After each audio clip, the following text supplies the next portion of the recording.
Welcome, Internet, to the Play Some Video Games podcast. It's your boy, Dat Ninja Dev, joined as always by Donnie, the Hype Reese, and just Delvin. Just Delvin. Where's the funny name, Delvin? What the hell? I feel like writing one. I feel like you ain't done that in a couple of weeks now. Yeah. I'm going to need you to get over it. I need you to write I'm going to need you to get over it and bring back the silly names, damn it. Maybe. What do you think this is? Get it together. All right. Probably. Lock it up. Lock it up. Probably. Maybe. Is that a Decepticon shirt you're wearing? It's Megatron, the GOAT. Yeah. My son loves Megatron. I don't know what it is about him, but he likes the bad guys. The son may be evil. He might be. I'm a little worried because he definitely be on the bad guy side 75% of the time. It's more fun to be a heel. I don't think that's what it is. I've always loved the villains. So your son's seen Transformers the movie, right? Yeah. Yeah. That's probably why. Mm-hmm. I mean, Megatron was an idiot. Like, it's hard to side with the idiots. Like, I'm okay if the bad guys are good at their jobs, but he's an idiot, and Starscream is worse. Well, that's most bad guys in especially 80s cartoon shows. Yeah. They're pretty dumb. Yeah. At least Skeletor was aware that he was surrounded by buffoons. This is true. Yeah, this is true. He knew he was getting nothing done. Yeah, like Megatron, his ops was literally his man's. This is true. He just kept him there. He should have murked Starscream day one. That should have been the first dude he killed because he was always coming for the throne. You got to go. There's no loyalty at all. No loyalty. And just says it to his face. Mm-hmm. Disrespectfully. And he's cool. He's cool. That's my man's in them. No, you have to go. It would shoot him in the face. Donnie, it would be because I know you don't know about Transformers. It would be like if every week Dev was talking about openly just stealing PSVG from you. Openly every week. And you're this is fine. Undermining the Khaleesi? Yeah. Basically. Yeah. Oh, yeah. Every time. I'm going to take this network from you, Donnie. You're that's cool. Everything's fine. Sell it to the highest bidder. Who wants this shit? $1, Bob. Yeah. Just like that deal with Tinderism. If you know that, What? Dev knows that reference. Dev knows that reference. I didn't hear half of what you said. Mr. Tinderism. Have you heard of him, Johnny? God. Nope, we don't need to go there. Let's talk about Resident Evil. Yeah, let's not go there. Not today. Yes. Maybe tomorrow. Probably.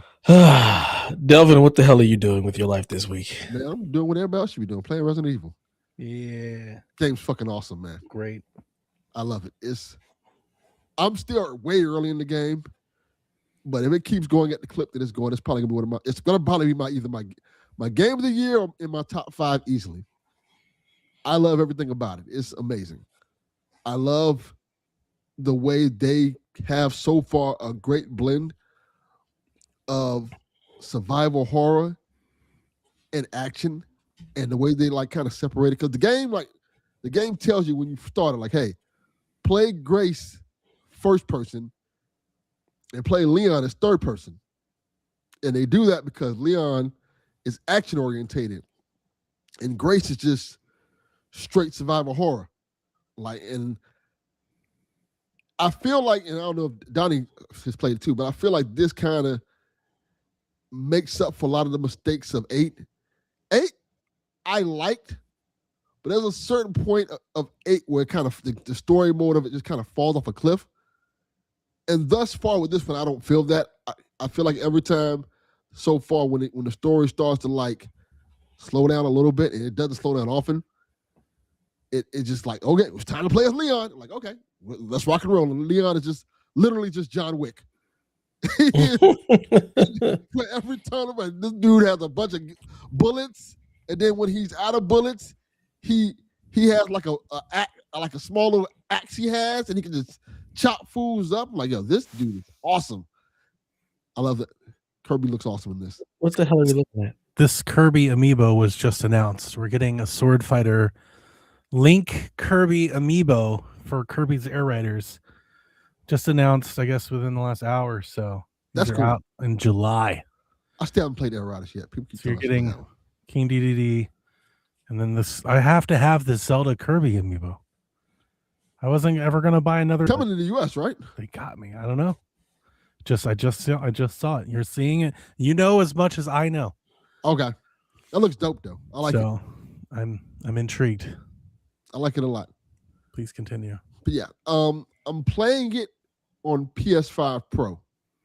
I have not opened up my Generations pack yet. I might not because Donnie showed me that thing is going for an absorbent amount of money. Because my Generations pack came in late, but even before it came in, I kept seeing the I think it was Digital Foundry saying that this is like the game you want to play on PS5 Pro. This is the one that makes it like worth This it. is the flagship for Pisser 2. Yeah. So I'm like, let me see it. And I got to tell you, it's fucking beautiful. It looks amazing. I was like, holy crap, this looks what I expect next to look like. Like give a good example of that. In the beginning section of the game, there's a section where you got to play where you're walking through the streets. It's not Raccoon City. As Grace, you're walking through the streets. I can't remember what it's called, but you're walking through the streets, and as you're walking through the streets, you can see the lightning reflects off the puddles of the rain because it's raining a little bit. You can see reflections in the rain. You have a guy bump into you, and as he bumps into you, he is walking away. You can see him carry on another conversation. Like, this is awesome. it genuinely looked like real. Trace those rays, bro. I was floored how amazing it looked. Like it was one of those things, like almost how like Donnie talked about Hellblade 2 in the environment and how it doesn't like, oh, this is the game. Like you're in the game. It felt like that. How really cool it looked and stuff. And then when you start going to the combat, there's a lot of things I love about this game. So I'm trying not to spoil too much about it. I love the fact that the zombies feel more like a threat than they did before, depending on who you play as. I love that they have their own personalities. Like there are certain zombies, and they're not like typical zombies. They're just the regular zombies. They'll like start saying stuff from their past. Like if you like walk up to one who used to be a construction worker, he'll just start mentioning shit about construction. Or if you walk up to one that's a butcher, he'll start talking about chopping up meat. And it's like slightly unnerving, and it's tense. Do they attack you, or are they just? No, they will. They will if you alert them. That's a thing that they announced before the game came out, but they're doing. It's a lovely twist that they've added to the zombie universe here, where they're saying in Resident Evil 9's universe, people are zombies, they're infected, but they still remember parts of their lives, particularly their pastimes. So you have like a guy in the hotel that like he's fixated on turning off all the lights because you don't want to leave all the lights on. So he's just walking up and down the hallways, turning on any lights that are open, which obviously you can use to your advantage. There's a bride that's just singing at the top of her lungs, like dancing around. It's very creepy. Yeah, it's incredibly unsettling to see. Very much so. See zombies being zombies, but have such lifelike personalities. Yeah, it's good. It's very I good. walked up on one, like I guess he was firing someone before it died, so it was murdering that person, and they kept saying, "You're fired, you're fired." Like, holy shit, this is like creepy as fuck. And what makes it more creepier is the fact that this is also a cool element. Leon acts like a person who's seen this shit before. He's not scared, so you like hear him like grunting and walking around.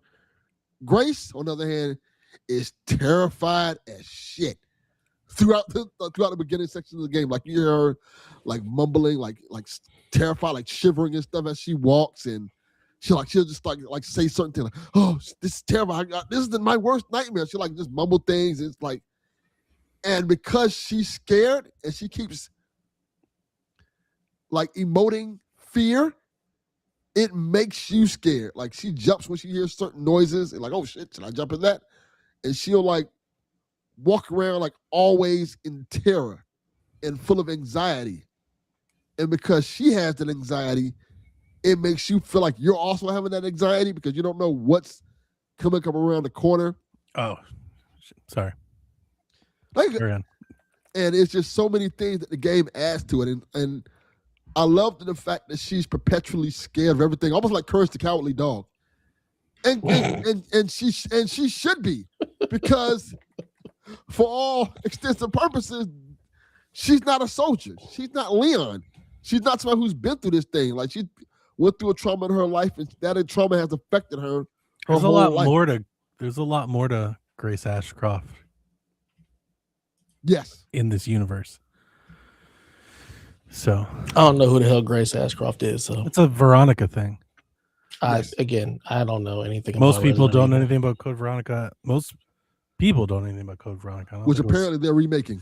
I don't think it was a very successful game. In my life, in my early gaming years, I probably said this a bunch, but Resident Evil is probably like my second favorite game. Like, it was like Zelda and Resident Evil. Like, I absolutely loved it and played it constantly. I played the first 3 dozens of times. Like, I loved them. I played them all the time. You know? Yeah, Resident Evil is one of my favorite franchises. This is my top 3. It definitely trailed off through the years. Like, it's not that now, and it hasn't been through most of PSVG, but my formative years, like my foundation layer, it's right there. Yeah, I feel that, because I was saying to Delvin, it feels like they mixed 4 and 6 together with making this game and the modern games. What I mean by that is because 6, the problem with 6 that people had was 6 was a lot more action orientated. Mm-hmm. Like, they had like problem with 6. The 6 story sucked. Yeah, 6 story was terrible. The game itself wasn't like the game playing the game wasn't bad, but it wasn't survival horror. But what it wasn't bad. But the story is fucking nonsensical batshit. Like, the story is ridiculously bad. So, in my opinion, that's obviously 5 and 6 are where I start to get off the ride, and but we don't have to go through that whole history. But I wanted to chime in on what you said. I think it's very interesting that I think I've seen 8 people try to explain to me as this game as being 2 different Resident Evil games, but I think every time people have a different combination. And so what that's telling me is that people are finding things they like from other games and like attributing it to this one, because I've seen people call it 7 and 4, it's 4 and 8, it's 4 and 3. It's like, I've seen it a whole bunch of different combinations. Yeah. I feel like it's clearly 2 and 4. Like, I feel like it's almost abashedly like it's the mansion and it's Resident Evil 4 together. And I love it. But yeah, I think what that's telling me is I think there's like an eye of the beholder here with this.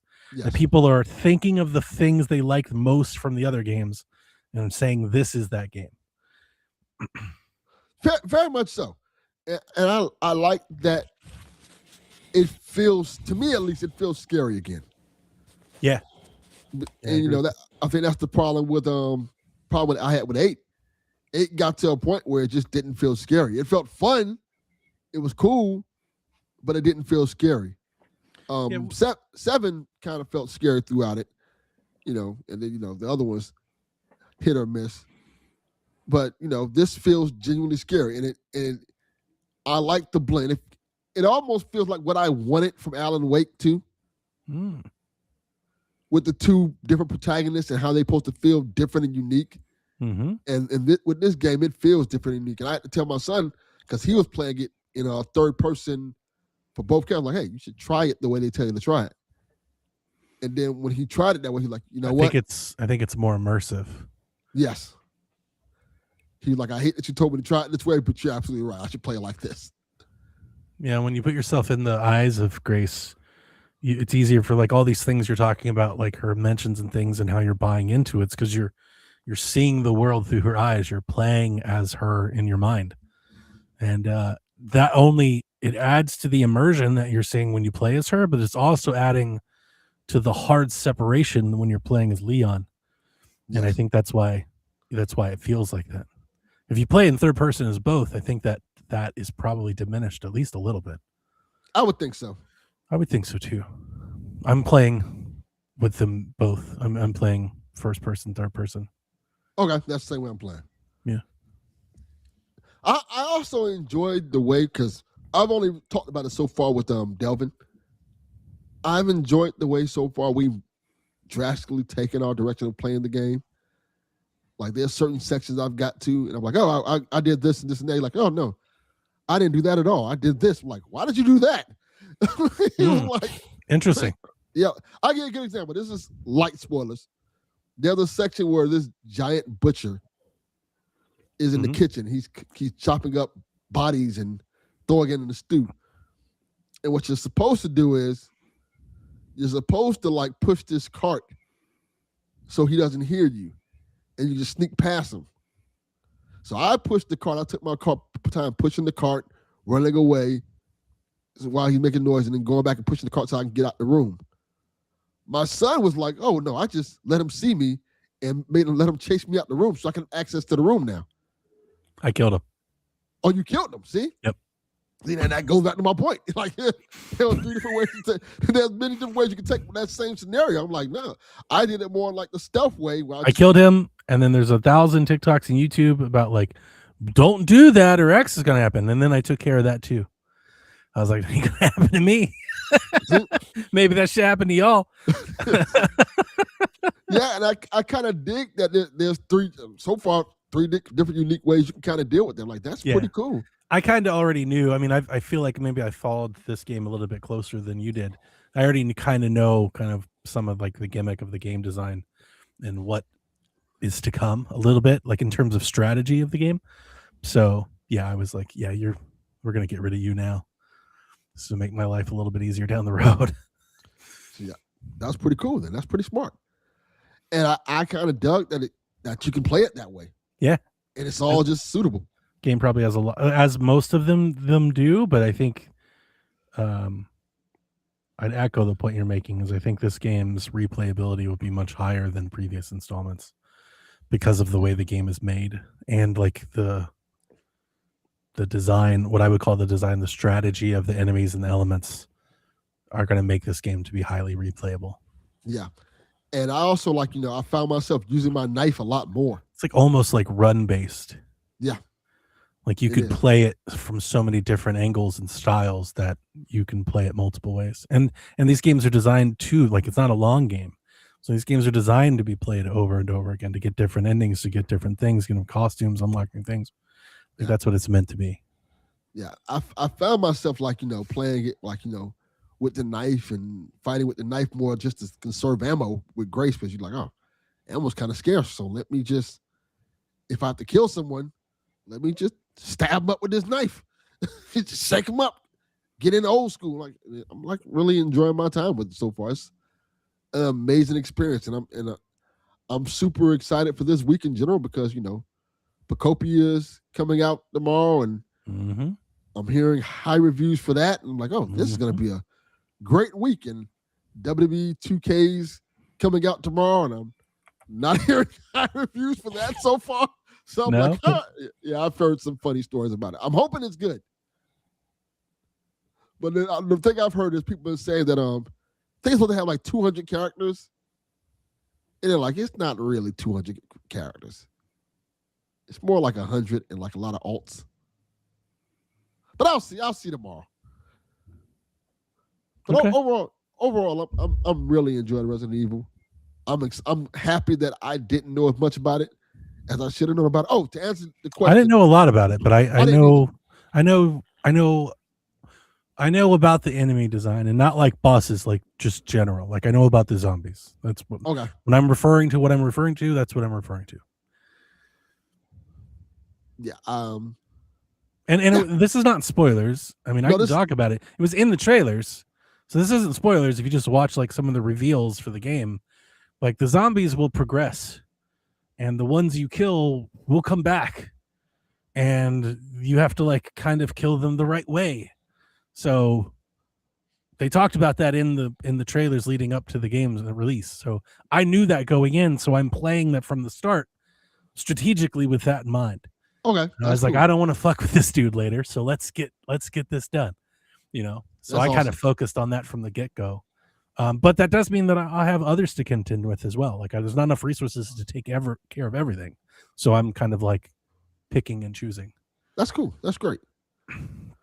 But yeah, I'm enjoying my time. When I did not sell my box set yet because I got scared because I saw reports saying that the Generations pack is going to disappear from the Switch. I saw that too. I don't know how real that is. But I have seen it reported that it's limited. It's a limited release for like maybe a month. Yeah. So have you opened yours? I haven't even opened mine yet. I would hold it. If it's a limited release, being Resident Evil, if you have a brand new sealed one, I'd hold it for a few years. Like if you're trying to flip it, because here's what's going to happen. Right now, while nobody can get one, the price is up. Then it's going to come back down. And then you're going to let it circulate, and then it's going to go out of circulation. Then the price is going to go up. Yeah. Like real up. Perhaps. You always run that risk, but they're selling for 180, 200, 250 right now. They're selling it's hilarious because when it was announced, people clowned it. I don't want these game key cards. And then here they are, they hit, and it's like, a lot of people want them though. Yeah. I opened mine because I'm not flipping mine. They go on the shelf with all the others, but so mine wouldn't be worth as much, I don't think, because collectors want them sealed. Yeah. But yeah, you're not getting mine. I love that we got this triple pack. I love stuff like that. I feel like I added value. Paid $20. We got 2 extra games. I agree. That's not bad at all. I was happy to play it. And then I saw the price it was selling for. Like, oh, maybe I'll just buy it digitally now. I only did that to look for a used Switch 2, and I typed and I saw those, and I was like, "Holy shit!" Yeah, for that these price, things are going. Yeah, for that price, I can sell my physical. Like I'll sell my physical. You just buy another one or get it digital if you want. Yeah, I'll just get it digital. If that's the case, like yeah. But I'm happy to have them. Yeah, Aaron, you can I get it. People don't like game key cards, but listen, they go in my case just like any other game, and they go on my shelf like all the others. So I'm pretty happy with it. Yeah, I get people don't like game key cards, but I'm at the point now I don't care. It's like whatever. It's not gonna go away. So like just like if anything, I'll say Nintendo. I feel like Nintendo's turned me around. I've turned on the game key card for a couple reasons. One of them, we talked about this before leading up into the Switch, and I think I was just getting like a bit too game tech on Shaq. That people didn't want to hear it or didn't care. Like that's not what we normally talk about. But Dev, I was calling out from the get-go that like I was worried that the read speeds from the internal versus the cartridge might be a problem. And that's come full circle. Like devs, Square Enix said it, Capcom said it, like, yeah, we can't run DLSS and all these textures. We can't stream it in fast from the cartridge. Mm-hmm. Then there's also the storage cost. We're seeing what storage and memory cost across the board. And then I'll take it a step further. This didn't dawn on me when we first saw the announcements for game key cards because I was like solo fixated on, having my Switch collection and wanting to continue that. I was just being very, self-centered like I normally am. And it didn't press me until like they had another leak on Switch, and I was like, yeah, no, that's exactly probably why Nintendo was introducing the game key card format.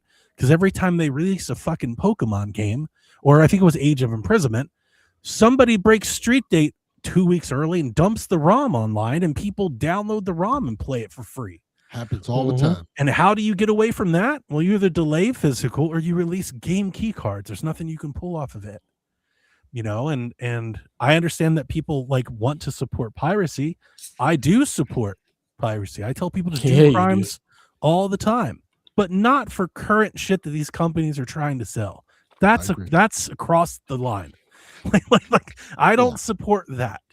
That's just you just wanting free shit, and that's not fair to them. There's a lot of developers that make these games, a lot of effort, a lot of investment put into them. They deserve to be paid. Like I don't mind buying games. I support piracy when they don't give you the ability to buy them. Now take matters into your own hands. That's their fault. That's a lack of service on their part. But if they're servicing you, like once I kind of got there, I was like, I've turned around. You could say at 180. I don't seek game key cards, right? Like if I'm in between, I may go digital, but I've given up caring about the game key card. It's okay. I'm fine with it, So I agree. Cool. I You're am also playing the Pokemon game? I'm playing Pokemon Fire Red and Leaf Green. It came out in Pokemon Day. The old ones. I had a blast. That's all I played until Requiem showed up, and I was having a ball. I think I put, I don't know, like 8 or 10 hours in it in like 2 days. Just old school, my generation, my Pokemon, just having a blast. And then Requiem came out, and I started playing that, and this is the best Resident Evil game I've played in 20 years, if not more. It's as good as any of them that I've ever played. Like, we'll see story wise how much that holds up, because that'll probably be the thing. But this is every bit as good as Resident Evil 2, as Resident Evil 4, as any of the great ones. I also love Revelations. I love 7. I love so many of them. It's fantastic for everything Delvin said. I think it your dual protagonist part, I think, is like really rings true, because it does feel like the balance here is really good. Mm-hmm. Like, it's so cinematic that when it changes characters, it doesn't feel like to me, because it usually comes with a cutscene and a story of it. It doesn't feel like Last of Us switching or like Alan Wake switching as much as it feels like a TV show. It's like, it's so HBO. It's like I kind of see like the same kind of pace. It feels very natural to flow into one section of the game and then into the other. I'm like, this is really good. Cinematic comes to mind immediately. I think it's scary. I think it's fun. I think it's tense and thrilling. I think it's gory. There's a lot of blood. I love it. I could spend 10 minutes saying more things, but it would all just be me waxing about how much I like it. I like the game. The game is very good. It's very good. I haven't enjoyed a day one game this much in some time. Actually, it feels like that to me. This is a watermark moment. I'm just smiling ear to ear. It's running it looks great on Switch too. That might be a part of it. Like, it's crazy to think that we were on Switch 1 less than a year ago, and then now we're playing something like this on the Switch 2, that successor. For Switch land people, that feels insane. What a system. Yeah, like, what a system. I'm sure it looks tremendous on the Pisser and PlayStation 5. But it looks great on the Switch 2. It looks, and it plays great on the Switch 2. I notice a little jittering every now and again. I think I've seen people say that, like, if you're playing handheld, the VRR kind of cleans that all up. But because of the image quality that we're getting and how detailed and how like sharp everything looks, the jitters haven't bothered me at all. And they've, at no point did they affect anything like gameplay. It's usually if I walk into like a new room with a lot of stuff, I'll kind of see it while I move the camera around, and it kind of snaps back into place. But it is fantastic on Switch 2. This is now for me the watermark that I would point people to show them what the Switch 2 is capable of. And if we can get output like this from third party, which I understand is a big if, because I don't think a whole lot of developers are going to put in the work that Capcom did, and I don't think a lot of engines can do what the RE engine is doing. Like, they have a very scalable way of making games right now. They've put a focus on that. It doesn't look like Unreal Engine 5 is going to ever be that. So, it's not even on each developer. It could just be on the tech that they use. But in the regards for what Capcom is doing, if we can get a generation of games from them like this, dude, fucking sign me up. I gotta be honest. I would like this if it was half as good as it is. It's that good. It's like, man, this almost feels abundant. It's like, you didn't have to do all this. It feels like old Capcom in terms of this year so far. If like you look at Pragmata, you look at Resident Evil, they've been firing for a minute. This like, feels they've like been killing it for a bit that I remember. This is like dope. They're like putting out a lot of great stuff. You haven't seen it on Switch 2 yet, have you? Not yet. Man, you should. Not to not play PlayStation, just to just to like experience the range on Switch. Like it feels crazy to have something like that in your hands. Like it's like, man, this is kind of nuts, you know, because like I expect with every handheld, I expect it to not be as good. And this is not as good, but I'm telling you, when you play it, it's kind of like how I would use the same analogy I used before. Last of Us 2, like Last of Us Part 2, way better on PS5 than PS4, right? Get better resolution, get the better frame rate. But when I played it on PlayStation 4, the Pro, as I think most people probably played it on the Pro then, it was so solid. Like even at 30, it was so solid that you play it and you adjust to it and you never think of it ever again because the game never gave you like a reason to. Like it's just good. That's what this is on Switch 2, and that is like kind of blowing my mind because you kind of half expect it to run like Madden. Like, yeah, it runs, but like it's, you know, it's a little jank, it's a little rough. I have nothing to say about that regarding Resident Evil. It looks and plays great. Like that's all I can really say about it. It's really good. Now, Riley, Monster Hunter Stories is actually next for them. That's the one I'm real excited for, and I have no idea. Stories. I have no idea when I'm going to get to it. Like I bought it day one, but I got to play this. I'm playing this until I beat it, which I'm hoping I can do this weekend. Then I'm going to play Pacopia. Then whenever that ends, then I'll look at Monster Hunter. But I'm very excited for Stories 3. You got Monster Hunter, then you got I think it's a Mega Man game coming out too. Mega Man Legacy Force, Star Force Collection. Then you got Pragmata. Capcom's killing it so far this year. I don't think I'm going to do Pragmata though. I'm doing that one. Delvin Jr. convinced me to play out when he's like, this game is dope. He played the demo. I don't like the puzzle guns thing. It's not my thing. Yeah, I'll play it one day, I think. Down the road. He was telling me I like it a lot. So I'm like, okay. Did you play the demo? Not yet. He keeps telling me play the demo first. It's good. I'm not telling you it's not good. Yeah. But the gameplay is not normal. It's unique. So I just think I've just encouraged, like, I think everyone should play that before they buy it because it's not like anything else you've played. So it's one of those where I don't think anyone knows if they like it or not until they try it. Because I, for one, have never played anything like it. Like you shoot the gun right, left, you aim, shoot, right trigger. But when you have like these power shots, you have to do like a little puzzle hack, like puzzle. That's what it is. You have to like do a little line puzzle, and then it shoots like the big shot, and that's like the gameplay. That's the game. So the gunplay, it's like a first-person shooter, but also puzzle mini game. Wow. There's a lot of games coming out this month that I'm like really interested in. So it's like a lot of stuff. Like it's one called 1313, I think, something like that.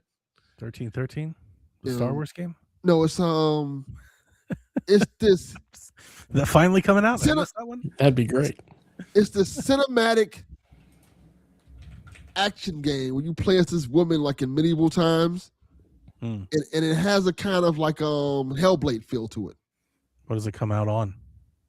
I think it's on PS5 and PC. I can't remember the name of it. It's called 1313, but I remember what you're talking about because I saw that and was like, that looks interesting. It looks really good. It's very cinematic looking. Interesting. It looks really good. Then you got Crimson. What's the game? Crimson Tide or something like that. The RPG is Crimson Dawn Crimson Dawn? The RPG game that everybody keeps talking about. They keep saying it's not an RPG, but it's Crimson Desert. That's in Dev's Crimson Desert. Yeah. Dev's Corner. Yeah. That looks really good. There's a lot of good games coming out this month that I didn't realize were coming out. Nice. Thank you, Riley. Crimson Desert. So this is going to be a really good month, I think. So even if WWE doesn't hit, which I think it will probably hit. I think it's going to be bad. It's going to be as good as it was last year. It's going to be fine. Yeah. It'll be like, it'll be I'm expecting a 7. It's good enough. Yep. I finished Sons of Sparta.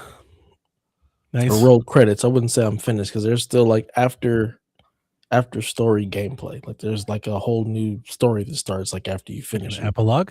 Mm-hmm. Did you like it? Yeah. Oh yeah. I really enjoy this game. Like I love Metroidvanias. I got PS5. Great. I didn't say that. Yeah. I'm gonna play it.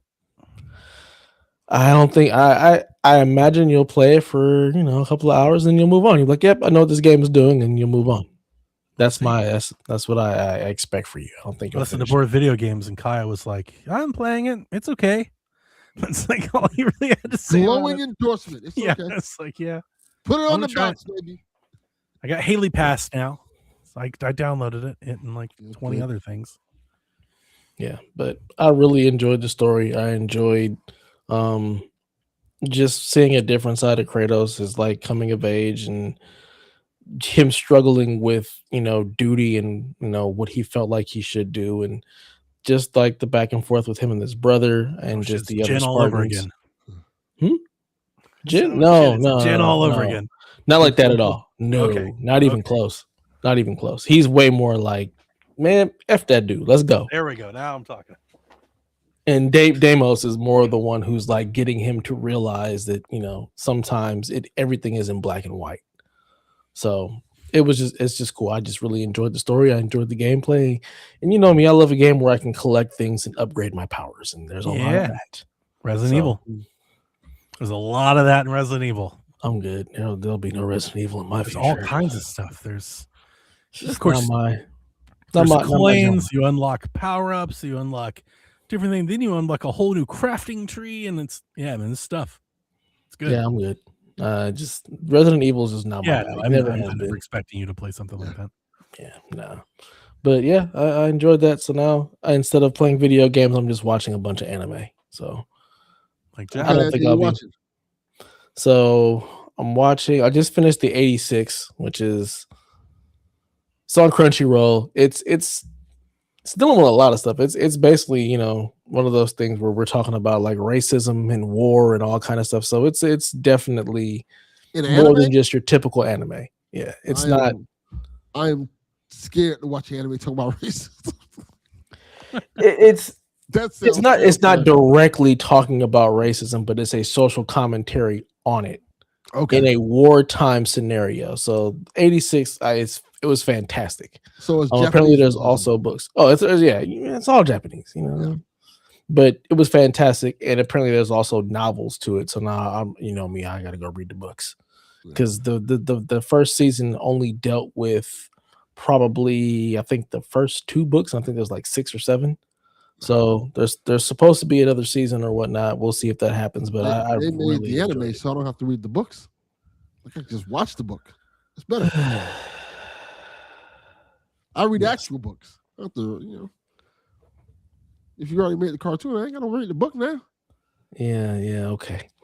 But yeah, that one is great. And then there's another one I was watching called Hell's Paradise, which is way more typical anime, just like action oriented.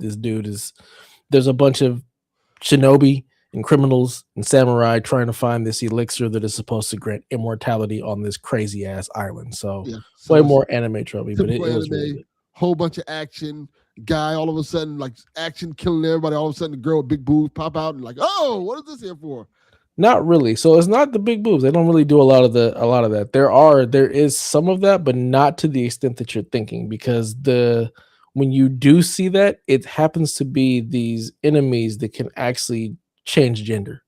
So they can be male or female, because they're talking about balance. The whole anime is about balance. Okay. And in order to have balance, it's really both. So I was watching Chainsaw Man. That kind of throws me off when they do that. Like it's like just gratuitous sexual stuff for no reason whatsoever. I'm like, all right. Bro. Yeah, I don't need to watch that. No, thank you. Like you're just having a comment, all of a sudden it's just like, all right, bro, we ain't gotta do all this. Yeah, I don't mind the boobs, but like, come on, let me enjoy the story. Yeah, I'm here for the story. Like that's really what I'm here for. Yeah. And then the last one that I'm watching is called Moon Rising. And that one is also like another like war like type thing where you have an oppressed people rising up for the moon. So I see what Dev's going with this. It's like fuck like I don't right now. I'm gonna watch everything that people are oppressed in. And that wasn't actually what I was going for. I was just asking, like, I have 2 homeboys out here who are really big into anime, and I was like, look, I don't want fucking One Piece. I don't want something that's got 300,000 episodes. I want something that is a contained story, and I want something a little more sci-fi. And so these were some of their recommendations. So 86 was fantastic. That is in my top 10 of all time. I really look up really 86. I need to look up this one then. And then Moon Rising. It's Moon Rising is a little more anime than I want. But it's still good. I like the story and I want to see where it's going. I haven't finished that one yet. And then Hell's Paradise is just a good time. So okay, 86 is apparently really popular. So I'll save this one on my list of things to watch. So that's what I've been doing. I don't think I have another game on my horizon until replaced in April. So yeah. John 32. Delvin Jr. loves Chainsaw Man. He took me to go see the movie, and I didn't know nothing about Chainsaw Man. Like, this is fine, but it's like it's a little weird, but Yeah, I'm like, this is a dude with chainsaws for every body part. It's like, this just looks dumb. Like, I was like, I don't want to see this. This looks ridiculous. As I watched it with him, I realized I'm not the audience for him, and it kind of made me feel like, okay, maybe this era of anime I'm just aged out of. He loves it. He thinks it's great, but like, I get it. This is your era. I get it. Maybe it's just not for me. That's why I said very, very, I gave the parameters of like, this is what I'm looking for, not that. Not this shit over here. No, thank you. But yeah, that's really all I've been doing. So in April we'll get replaced and I'll be playing video games again. Until then, I'm on my anime binge. Just gonna shit on the industry every day. Yeah. The industry shits on itself. It doesn't need me to Garrett Bland apart. It doesn't need me to do anything. The industry is actively, tearing itself apart. So that Poor is Garrett true. Bland. Yeah, that is true.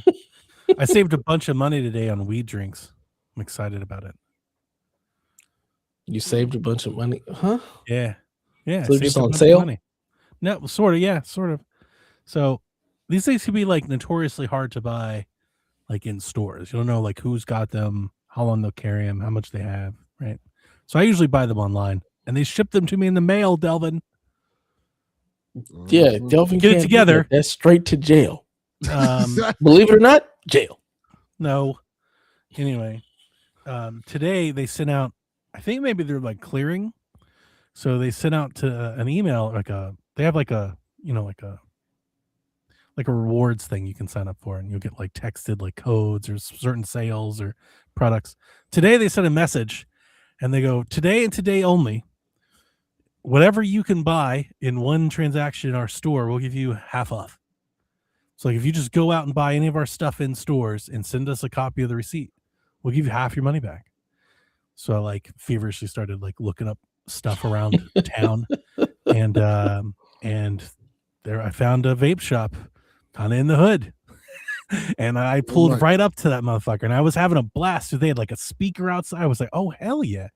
And I walked in, and you could tell it was like they all looked at me like, can we help you? Are you in the right place, sir? Are you here to Let me inspect help the you. store? Are you okay? Yeah, that's exactly. Are you sure you're in the right place? Are you a cop? Yeah, you can instantly, especially my work truck, you can instantly tell. So I was having fun, but the lady was great. I was like, hey, I had like a picture on my phone. I was like, do you have these? She's like, yeah, we sell those. They're like, because these, I'm not sure if you guys have never bought these. They're not cheap, man. At like a gas station or like a liquor store or something, these are like $7-8 a can. I've seen them higher. You say 70 or 7? 7. Okay. Yeah. So it's like $10 a can in some places, and so I was like, yeah. I was like, do you have them? She's like, yeah, we have them in the freezer. I was like, do you have any in the back? She's just like, what? I want them all. I'm gonna clean you out. I was like, how many do you have? She goes, we carry about 2 cases, and when the freezer's empty, I was like, I need them all. And you could tell, like, she was like, what? I was like, yeah, all of them. I need them all right now. I need every can. We reserve the right to refuse service to anyone. Oh, I was like, oh, this Negro's definitely a cop. Right. So she comes up and I explained to her what the deal is. And I showed her the thing. She's like, oh, the funniest thing is, I was like, yeah, they said if you buy it, you get 50% back. She's like, oh, we're not doing that. I was like, no, not through y'all. Like, fuck you, white boy. Right. Not through y'all. No. Like through them. And she was like, oh, that's great. I was like, so I need every can. So I bought every can. So I got it all for half off today, which was awesome. Jesus. She had these long, big, thick incense sticks. I've never seen them like shit like a damn. You could like a switch, so you could beat your kids with it. I know what you're talking about. I know exactly I was what like, you're talking about. good Lord. And I was like, how much are these? And she was like, they're 3 for $1. I was like, cool. I was like, which ones do you recommend? And I kid you not, she pointed to the bucket and she goes, this one, and it's called Butt Naked. Yep, I know exactly what that is. So I bought that many a time. I bought 9 Butt Naked incense to go with it. That shit smells incredible. I have it burning right now. Yeah. It's not bad. So my wife hates my incense. She can't stand them. She's too white. Didn't get it. I was going to say, you are such a Negro. She does it like it's funny. My HR lady at work, she walked into my office on Monday and I had the vanilla going, and she walked in, she was just like, oh. I was like, what? You don't like that it smells good in my office? Like, what's the matter with you? Smells like black people. So at the warehouse, everyone's black but me. And like, nobody has ever said anything. Anything, not a single word. Not even mentioned it. Like, not even been like, it's never even been a topic. Yeah. And then she walked in my office. It was just like overwhelmed with the aroma of vanilla that she had to leave. Yeah. I've dated a couple girls who love the incense smell, so I've always had them at my house. I always have them. Yeah. Yep. Incense and cocoa butter. Let's go. Yep. But so I'm happy that I got, because I'm on. I have tomorrow, and then I'm on vacation for a week. Oh, that's great. Nice. It's my birthday. Oh yeah. It is March already. That was fast. We've got a comedy. We got a comedy show we're gonna go to on my birthday, Tuesday night. Which comedy show?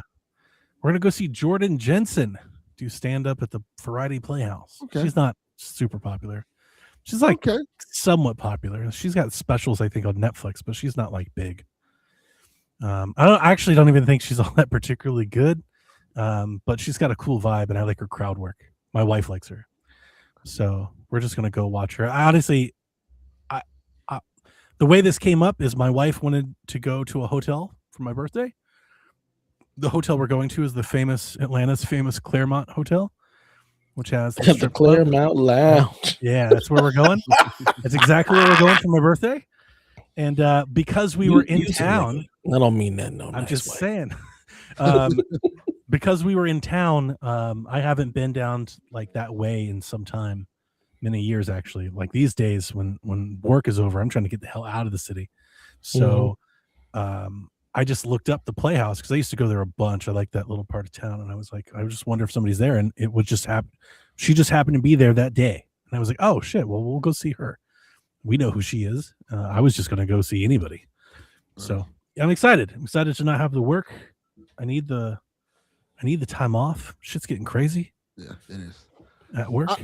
I asked because Cat Williams just left from down here. Yeah, that's exactly where I'm going. And next week, no, it's like 2 weeks. Martin Lawrence comes down here. So he's probably going to one of those type of shows. I know they're. I wish I didn't know that. Yeah, he's coming in. I think 2 weeks. In 2-3 weeks, he's coming down here. I here's the funny thing. I loved Martin Lawrence stand up when I was like 13. Loved it, and then it never got that good again. I never felt that way like with anything that came out like after his movie run. I felt like his stand up really fell off a cliff. And I've watched him. I've checked in a few times, and every time I've checked in, it's still not good. But like, dude, he used to have me like rolling laughing. Yeah. When I was a teenager, like he was so funny. I do too, but I feel like I have to see him at least once, if you know what I mean. Like, hey, I gotta see him. He's back on tour. Like I think Eddie Murphy was talking about going back on tour at one point too. So I feel like I have to see. Yeah, Eddie Murphy. I would. Yeah, you move plans to go see Eddie Murphy live. Yeah. Eddie Murphy, if Eddie Murphy goes back on tour, I'm going to see him. And Martin Lawrence, I feel like this might be one of his last tours, so I feel like I need to see Martin Lawrence. Probably. Which is crazy because he's so much younger than Eddie. True. And Eddie Murphy feels like he is timeless. He's still 12. It's ridiculous. I'd love to see him cut loose, like in private, like a club, That would be great. Somebody was talking about him doing it again. I forgot who it was. But they were saying the reason why he doesn't do it again because it takes a while to get back in. I'm excited. I mean, you gotta have a set. You gotta make an act. That's no small feat to do an hour. Yeah. And the standard for him is that and more. And the standard for him is that it's got to be great. He can't Yeah, have it half-ass. It's got to be amazing. Because he's a GOAT. He's a legend. Yeah, he's one of the greatest. So I feel like Yeah. if you're Eddie Murphy, you got to come with it, especially if it's your comeback one. Yeah, and if he could be more adult, more mature with it, right? That would be fantastic. Yeah, because that was like that raunch, that raw, like that was his gimmick for so long. I feel like we need a little Eddie Murphy show. I always wanted to see Chappelle. Sean just went and saw him some time ago and apparently bombed. It was funny because Sean told me, he was like, "Oh God, it was awful." And then I saw a YouTuber, like, he got booed. Ooh. Like, they were booing and shit. Glad I didn't see that show. And I still would like to go see him one day. But I've noticed that with him for a minute. He's still good. He's not bad. Like, his last special was okay, but he just doesn't seem to hit as hard as he used to. Like, he seems like he's lost his fastball a minute. The one I went to was, I think I talked about it earlier. It was pretty good. It was pretty good. Even though it had the little situation that had happened there, but it was a pretty good show till that happened. People seemed to enjoy it. Yeah. I liked his last special. It just, it just wasn't, I liked it, but it wasn't like great. Like, it wasn't like on par with any of his previous stuff. I think the one I went to was the night before, not his last special, but the one before that special. Mm-hmm. And so I didn't watch that special because literally he did the same jokes, same stuff. Yeah. I think maybe that's it. I was wondering. I'm sorry. This is some of the things I think about sometimes. I was wondering if, like, maybe he's just been a bit too, like, overly exposed. He's had 4 tours and I think 3.5 specials and a YouTube thing all in like 5 years. After we went so long without him, it's a lot. Yeah. And I was wondering, it's just like, because it just felt like a little bland. It was like the same show he did before, but just not as good as that. It was a bit reductive. I was just like, huh. Because typically I like him because he's so, like, original and, somewhat provoking, and the last time it was just like, oh, I guess he's just telling some jokes. That's okay. There's nothing wrong with it, but, it's not as hard hitting. I like I said, the last one I went to was good. Yeah. I don't know about the recent one. People said it hasn't been that great. It's okay. Like I said, it's not bad. There's nothing wrong with it. I don't think I even watched it. Yeah. But I haven't been out to see. I mean, listen, you guys talk to me every week. I don't have to tell you guys. I don't go out much. But I haven't been out to comedy in a while. And I am looking forward to that. I love a good comedy show. So I hope it's good.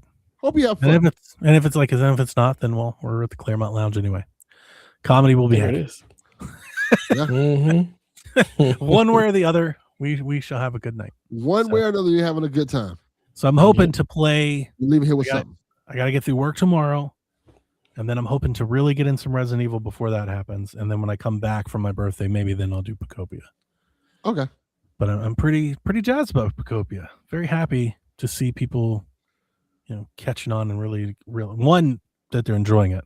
I always thought the game would be good, but people hype for it. I don't think I ever expected to see a bunch of people hype for it. That's exciting. That bandwagon turned around real quick.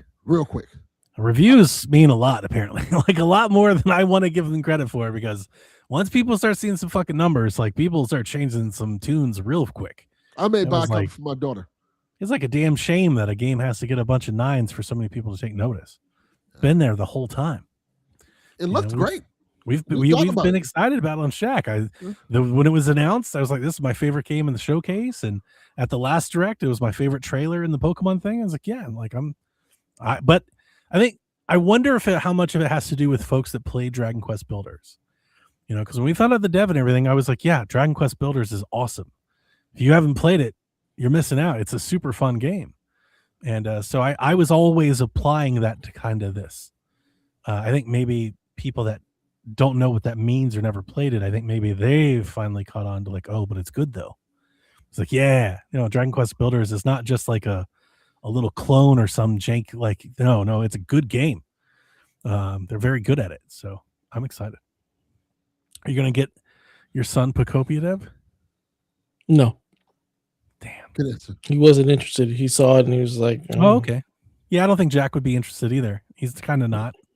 Delvin You is know. not interested in the least bit. I mean, I generally think, yeah, there's probably a lot of boys that look at that and going, what the fuck? I'm going to play that baby game. But the real ones know that's going to be an awesome fucking game. And I'm going to play the shit out of it. My wife is mad at me, guys. She's pissed. You're dumping her? Yeah. She Yeah. told me the other day, she goes, I need you to collect some shit in Animal Crossing. I was like, fuck your Animal Crossing. I'm never playing that game again. She's like, what? I was like, Pocopia comes out next week, and any waking moment that I have to build furniture and shit will be done there. You better come along for the ride. She's like, you can't just leave the island. I was like, watch me. You can't just leave me, Donnie. Like, yes, I can. Bye, Felicia. We're doing Cubone and shit over here. Fuck off. I do Fuck not about understand it at all. Fuck about your Animal Crossing island. She said, but you're the leader of the island. I said, you better swap into my profile. I can't help you. That shit is dead to me. Cold-blooded. That's great. We were having such a great time. You know, I'm going to talk about it in our end of the year show. This 2-month period I had playing Animal Crossing with my wife. But fuck that. I got Charizard to get like. I kicked her out real quick, just right off the curb. Excuse me. Cubone coming through. Yeah, no. Nothing. No. I don't get it at It's all. not a deaf game. Not even a little bit. I don't understand it. My son is playing Fire Red and Leaf Green though, and apparently he's enjoying those. Is he? That's great. I believe so. I don't know. I haven't asked. You'd love to see it. Pokemon. Did it crash I don't on him? care. Did he get mad yet? Not that I'm aware of. I set Jack up RetroArch on his computer because he's like in rebellion to the new Pokemon game. He hates it. He it's not as good as he wants it to be. Graphically better. He wants it to be Mario Odyssey, Breath of the Wild good. He hates that Pokemon is so popular and so successful, but they don't make amazing video games. Okay. So he set up RetroArch and now he's playing ROM hacks instead of playing Fire Red. He's like, I'm playing the better version. I'm playing the perfect. I'm like, nobody cares, nerd. Go back to your computer. So yeah, he's got this big, I don't know, this like rebuild, like this, fight for justice for Pokemon kind of stance that he's taken. I love it. It's very strange. I mean, look, I get it. He wants them to look like real games. I understand. Real Not games. this Stand on bullshit. He needs Like, Ghost of Tsushima Pikachu. look, I'm with it Ghost because of Pikachu. He sounds a lot Absolutely. like you. absolutely, I totally Fucking- understand it. Fucking nerds. Go back to your shit. hmm Ghost of Pikachu. I'd be here for that. See, that's how you get me to play a Pokemon. Ghost of Some Pikachu. bullshit. I'm playing that. Give Pikachu the sword and the handbag. Now Yeah, he's I'm not back catching- in. He's so I'm in. not catching them all. I'm gonna kill them all. His Samurai dead family members. Chu. Mhm. Samurai Chu. Yeah, we're killing Cubone. Cubone is about to go down. That needs to be your all new right? handle, Samurai Chu. That's a good one. That's a really good one. Oh, that's got to be a thing, right? Maybe. Look at this. Look at when you spell it out. How is this not a thing? Because nobody associates Pikachu and Samurai. I don't know. Yet. They Yet. I They Be a wouldn't whole. either. It could be a whole damn anime you've just said, Deb. They literally No, thank associate you. him Samurai Chu. with like a lucha libre wrestler. Hell yeah. Pikachu Oh, Libre. Pikachu Libre. I found a Samurai thank Chu you. Facebook page. See, I'm not the first. We've already discovered everything. Here I thought I was being novel. Just another clone. Simpsons did it. Simpsons did it. All right, let's move into the news, Donnie. Headlines. Guitar Hero returns with a spiritual successor named Stage Tour from the aforementioned Red Octane developers. We talked about them last year, I think. We caught think you Wed. did. They announced they were coming back together, and I was like, oh, yeah, these are old Guitar Hero devs. They say this game is coming out this year. They describe it as a long-term platform created in conjunction with the community. It will feature new instruments including other than guitars. We'll have drums, we'll have keyboard. You'll be able to use controller support if you don't want to buy any instruments. And they have not Panasonic. They have Fender and Epiphone signed on as licensed deals. I have no idea what their model is for music. They did use licensed music in their trailer, but I actually haven't seen any confirmation on licensed songs or catalogs, or you're going to stream this or buy it. I have no idea. But Guitar Hero seems back, sort of. Great. I'm here for it. The first comment was, I saw this trailer upon announcement pretty quickly. So when I opened the YouTube, I normally don't look at comments, but there were only like 3. So they were like kind of on the screen. And the first comment was, glad you're back, guys.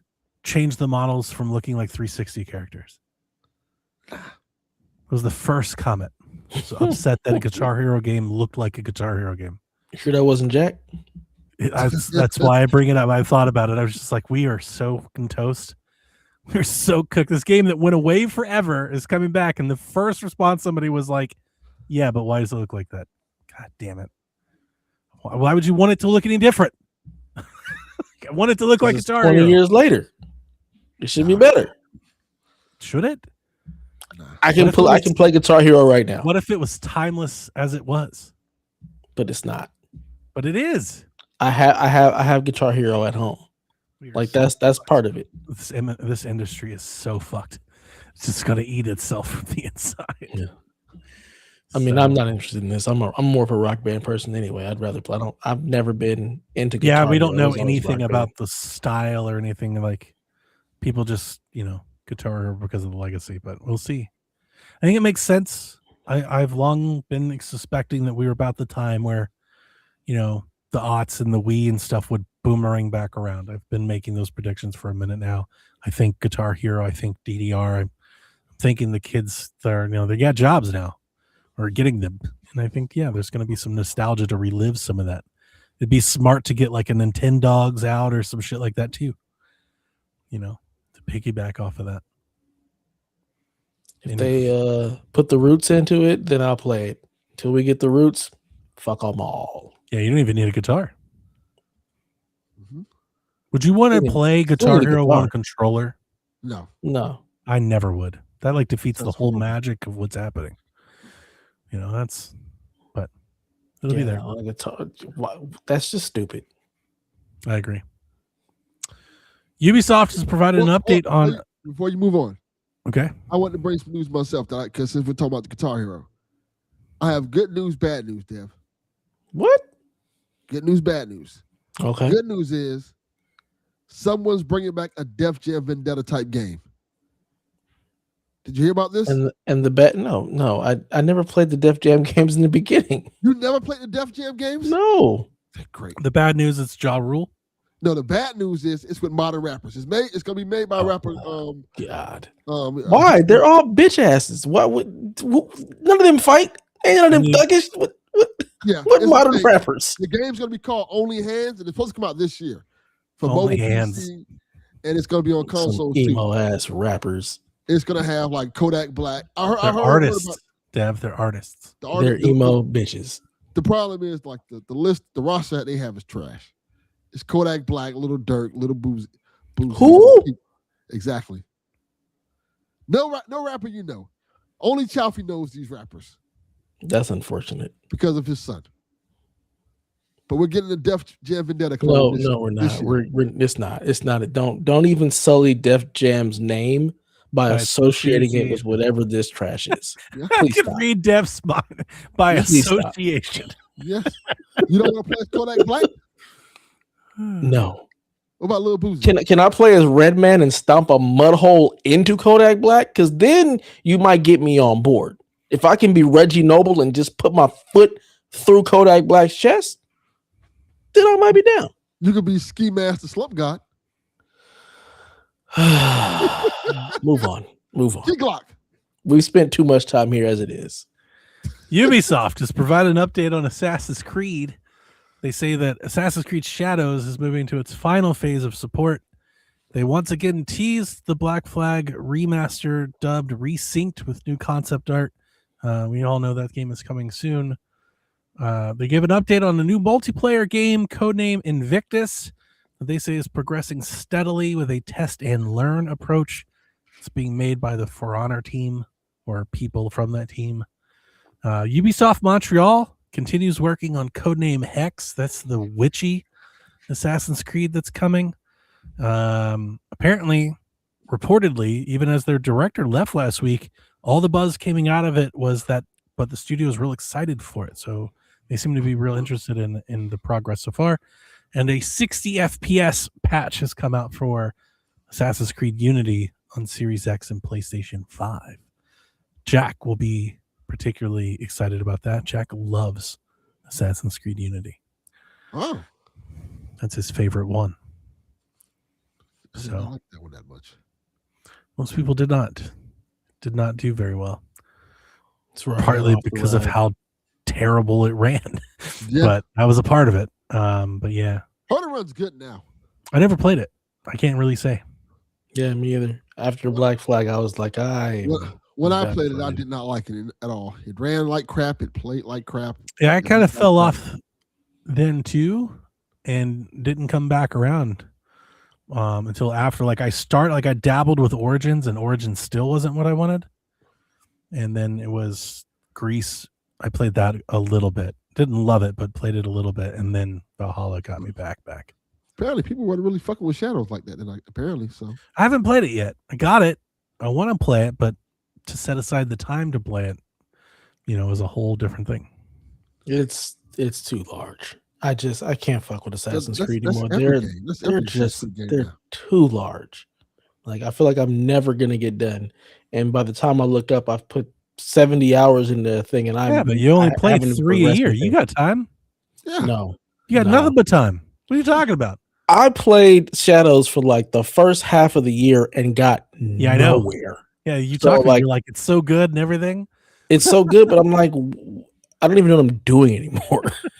Like I can't. It's the everlasting gobstopper. It's too much. Yote ruined it.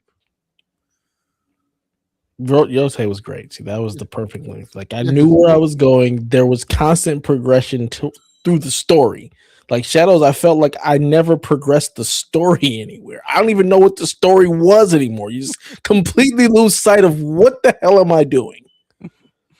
So yeah. Requiem is likely the biggest launch in Resident Evil series history, selling 5 million copies in its first week. That's dope. So it's out of the gates, running fast. So good for them. Dev, you and Garrett were talking about the lack of gaming journalism, and you said that you wanted to talk about Scott Pilgrim, Control Resonant, and Crimson Desert. No, I didn't say I wanted to talk about that at all. I just said I preferred when it was about games versus, the industry crumbling every 5 minutes. Oh, well, there we go.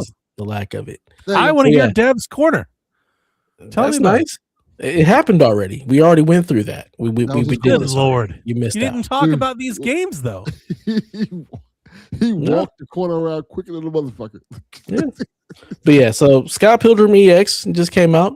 Looks great. If you like that world, if you're into that comic book, this is more of that. It's following the trend of all the side scroller beat 'em ups that have just had this massive resurgence. The trend it started. It's not following the trend. It's the trend setter. This shit the first one came out a long time ago. I know. No, the resurgence started with like Streets of Rage 4. Yeah. That's kind of like where it had this rebirth, and we've just got a kind of a steady clip of these games. So was it 4? Huh. It felt like 4 wasn't that long ago. No, 4 was a bit ago. It was like, it was a good minute ago. But yeah, 4 it's been a minute, man. Yeah. It's been a while. I've had lots of these since then. It's been a while. But yeah, this one looks cool. I might pick this up for the kids because it's 4-player local, so we can play that, and they like the beat 'em up games, and it's something that we can all play together that doesn't irritate the shit out of me because the games I don't like. On my limited run shipment to arrive. Okay, nice.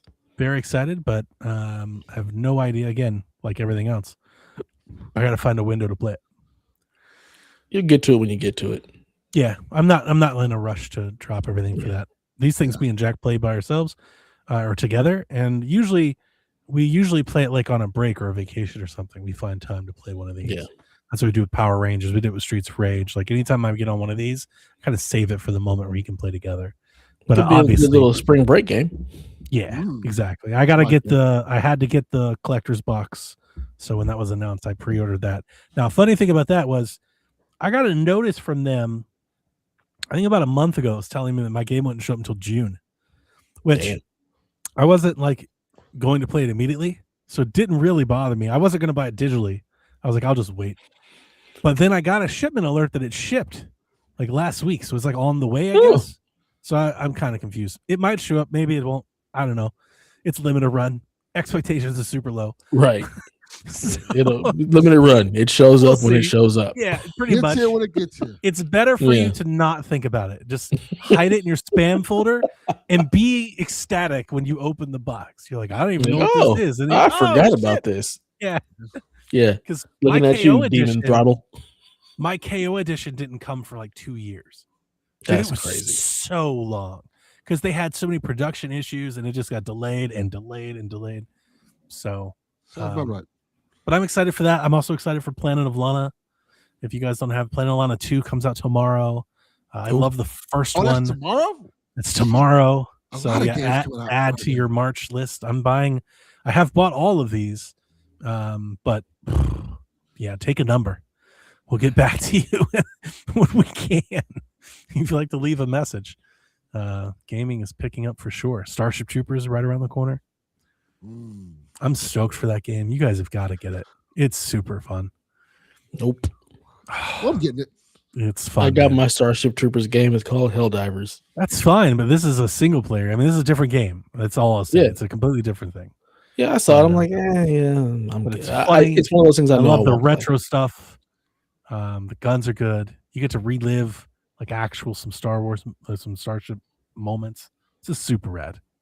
I'm very excited. I'm very excited for that.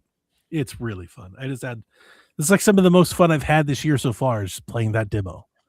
Maybe the demo like 4 times. I was like, dude, this is good. This is awesome. I like that they keep going back and making these old ass franchises video games. Keep doing that. Like, hey, the Starship license they ran into the absolute ground. They probably got that for a nickel. Like, we'd like to do something with Starship Troopers. They're like, please. Take it. They probably got it for some food stamps. Have y'all ever watched like any of the sequels or anything? No, there's only one movie and it's Starship Troopers. Everything else that's the right way to say, but there's not. There's like 6 movies and they are terrible. Yeah, I watched the second one. I'm like, okay, they're so bad. I'm like, I'm done with this now. Oh, it's incredibly bad. There was no need for sequels. It was perfect. No, it was perfect, right? No. But they tried. Boy, if they tried. I don't even. Doesn't exist to me. Don't know about it. I wish I had that. Like I always have the curiosity. I'm like, I don't know. Maybe it'll be good. It's like the horror fan in me. I'm like, Yeah, no. I've only ever written off one, and that's Scream. I'm not going to see the. I'm done with Scream. Like they've done too much at this. Like there's more than one Scream. Oh, there's like 15 Screams. I've never seen any more than the first one. They stay screaming. Damn, yeah. There's a TV show. Like this is all kinds of shit. It's an extended universe, Deb. You'd love it. Nah, I'm good. Yeah. You love that shit. You get the books, the comic, the TV show, the movie. No. It has to be for a good franchise, though. That's the problem. Well, this was the movie. I was like, all right, I'm off the train now. Yeah, same. This was like it was the last one. The last one, like halfway through it, I was like, why do I keep doing this? Yeah. Like I literally was like judging myself. You're better than this. Yeah. Look, you just gotta live by the only Jim's creed and you be good. You cut out all the fat. Yeah. Nothing but the good stuff. I wanted to say earlier, I forgot. You said only Jim's. We talked about it last week, and then you said a lot about it tonight. And I just wanted to correct it in case listeners out there are being mad. Like Resident Evil 8 by most people is considered a great game. Like it's a people good game. Yeah. Like I didn't like it so much, and people thought that was strange because I like Resident Evil. I've explained why, but however people want to take it. I don't want people out there thinking it was bad. Like people like Resident Evil 8. It's not bad. I liked it. I just didn't like this much. That shit sucks. The second half of the game, it fell off a cliff. Once you leave the mansion, like, all right, Yeah. And it wasn't even that it was like awful or anything. It's just I was really excited for it coming off of 7. Like 7 kind of got me back into this, and I was like, hell yeah. And then I was like all in on 8. It's me and Elaine were like, it's gonna be great. Yeah, and I was just like, oh, 7 was better though. Yeah, 7 is definitely better. Yeah, it's just kind of mid to me. It's fine. It's good. To me, very good. To me. No, it's okay. You can say it's next time. That's fine. Tell me about Crimson Desert. This is that Assassin's Creed thing we saw like 5 years ago, right? Like we thought it was an MMO, but it's like, I have the trailer, absolutely no idea. I don't remember ever seeing this game. This Assassin's Creed thing, and then it was almost like an like a MMO. Like they start talking about like all the NPCs and everything. Yeah. Because they have a different game that is an online game. Correct. I believe. Yeah. It's the same people. Yeah, I remember this years ago. We saw it at like Summer Game Fest or something, and we both were like, "Dude, that looks crazy," and then it just disappeared. Yeah. So it's finally coming out. Yes. Yeah, it comes out next week or 2 weeks from now, I think. But it's a lot of praise. It's been getting a lot of buzz because it looks absolutely insane, and it's like all the previews and hands-on stuff. It's living up to what it said it's going to do, and people are just kind of flabbergasted. Nice. There was a whole issue because everything they had shown was just the PC version, and people were yelling about the console version, mainly the PS5 version, because what the fuck is an Xbox, right? They were like, this is going to be another Cyberpunk thing where you're not showing us any of this footage, and like their community manager was like, I'm sick and tired of y'all asking me about the PS5 or the console version. He said, look, chill out. Just let us cook. It's gonna be fine. And today there was a 4-hour hands-on preview for the console version, the PS5 version, and it is doing exactly what they said it was going to do as far as hitting 4K, especially on the Pro, hitting 4K 60. On the regular PS5 is hitting 60 frames per second at a slightly lower resolution, but like it's doing everything that it said it's going to do. The game looks absolutely insane. Like it looks good. There's no leveling system or anything like that. It's like literally the way you find more abilities and stuff is you're just in the world finding the stuff. That's how you gain abilities. It's not you have to grind XP or anything like that. It's just in the world, find the stuff, gain the abilities. So it looks incredible.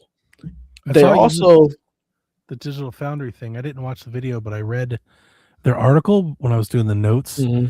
And they just seem to be like, I don't know if they talked about it in the video. I'm sure they did. But the article just seemed to be really impressed with the custom engine that the game is made with.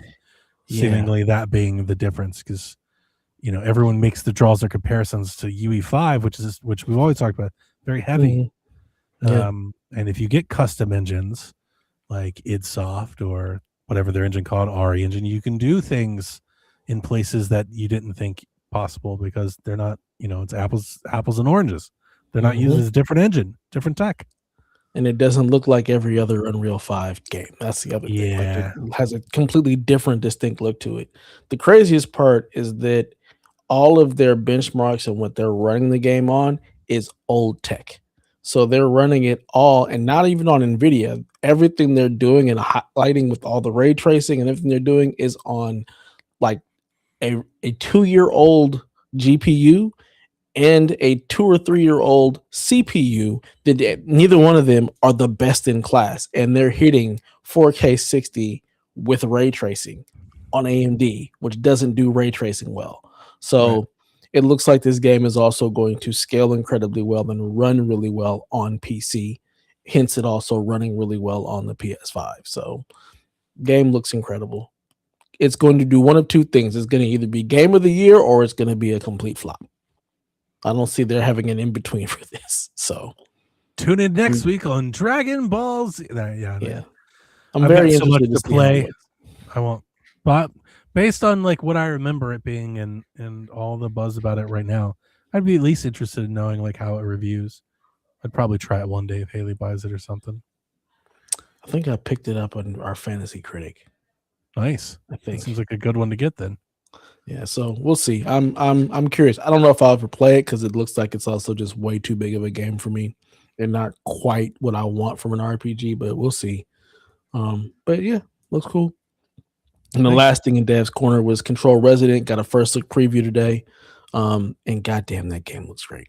They're saying it's way more action oriented, more like a Devil May Cry Bayonetta type game. Yep. Not a Souls like at all. Way more action oriented, more fast paced. So I'm really excited. I loved Control, so I'm excited about playing Control without a gun and it being more melee focused. I'm excited There's about a lot that of Control fans are upset about that, so it's interesting. I didn't really care for too much for the gunplay in Control. Like it's cool and I like the story and the movement abilities, but the gun I wasn't a huge fan of. I don't think those people disagree. I think they just think it's too much. Like it's changing too much. Like they wanted more. Like they wanted more control, and they're like, I've seen it. I've seen that a bit around since the opening trailer. Like in there, because I'm on the Control Reddit and stuff. I've seen several of those. A lot of people are like, but why couldn't we just get Control 2? Like they wanted more control. It's right, so much. It's so much. Same type of shit. It's fascinating, yeah, that you came out with directly the opposite. That's interesting. Yeah, I feel like it literally is just okay. Now you got outside the building, but it's still all of the same Control stuff. You still have all the creepy weirdness, all the weird monsters. You still have a weapon that is basically the shape, and you can change what it does and all of that stuff. I'm like, I took this as a super positive. This is more my kind of shit anyway. So like I'm like, you saw a giant hammer and got excited. It's just moving in my direction. I'm like, oh fuck yeah! Like I love all those games. Yeah, absolutely. Yeah, so, this looks great. So I'm really excited for this one. I just need a date. Give me a goddamn date. I hadn't seen the preview. I'll have to look into that at some point. Yeah, it looks great. I'm excited. I love the story because it's just wild and outlandish. So I like it's kind of like getting two sides. So you had Jesse, now you got Dylan. So I'm excited for all of that. I think it's cool that they play differently. Like me too. I love that. That's good. Yeah. And I also think it's part of it. I'm not really looking for Control info. Like I was in it more Control. So, like from the day they announced it, my only thing is like, all I really want to know about it is like, does it run well? After Alan Wake 2, that's really all I'm like, but does it run good? Hopefully they learn their lesson. Because a melee game like that matters. Yeah. I would not want to play a game like that at Alan Wake performance. That would be a problem. I think Alan Wake is you're going for a totally different aesthetic with Alan Wake. 100%. So I do think that the fact that Control ran well, I don't think we're going to have to worry about Control 2. I believe they've updated their engine for Control. So I'm pretty sure it will run just fine. Not too worried about it. Delvin, why are you muted? What's happening in the background? Somebody getting murdered? No, I was letting y'all talk. I didn't want to talk. But yeah, I think it looks good. I didn't follow it too much because I'm like, I'm already excited for it. Once I'm already excited for a game, I don't think I need to get too much into it. Like, I haven't gone looking for any news. I didn't even read this whole preview. I just skimmed the notes real fast, and that was it. Like, I don't need to know more. I'm already excited. Just give me a date. And I guess I'll play it on PS5.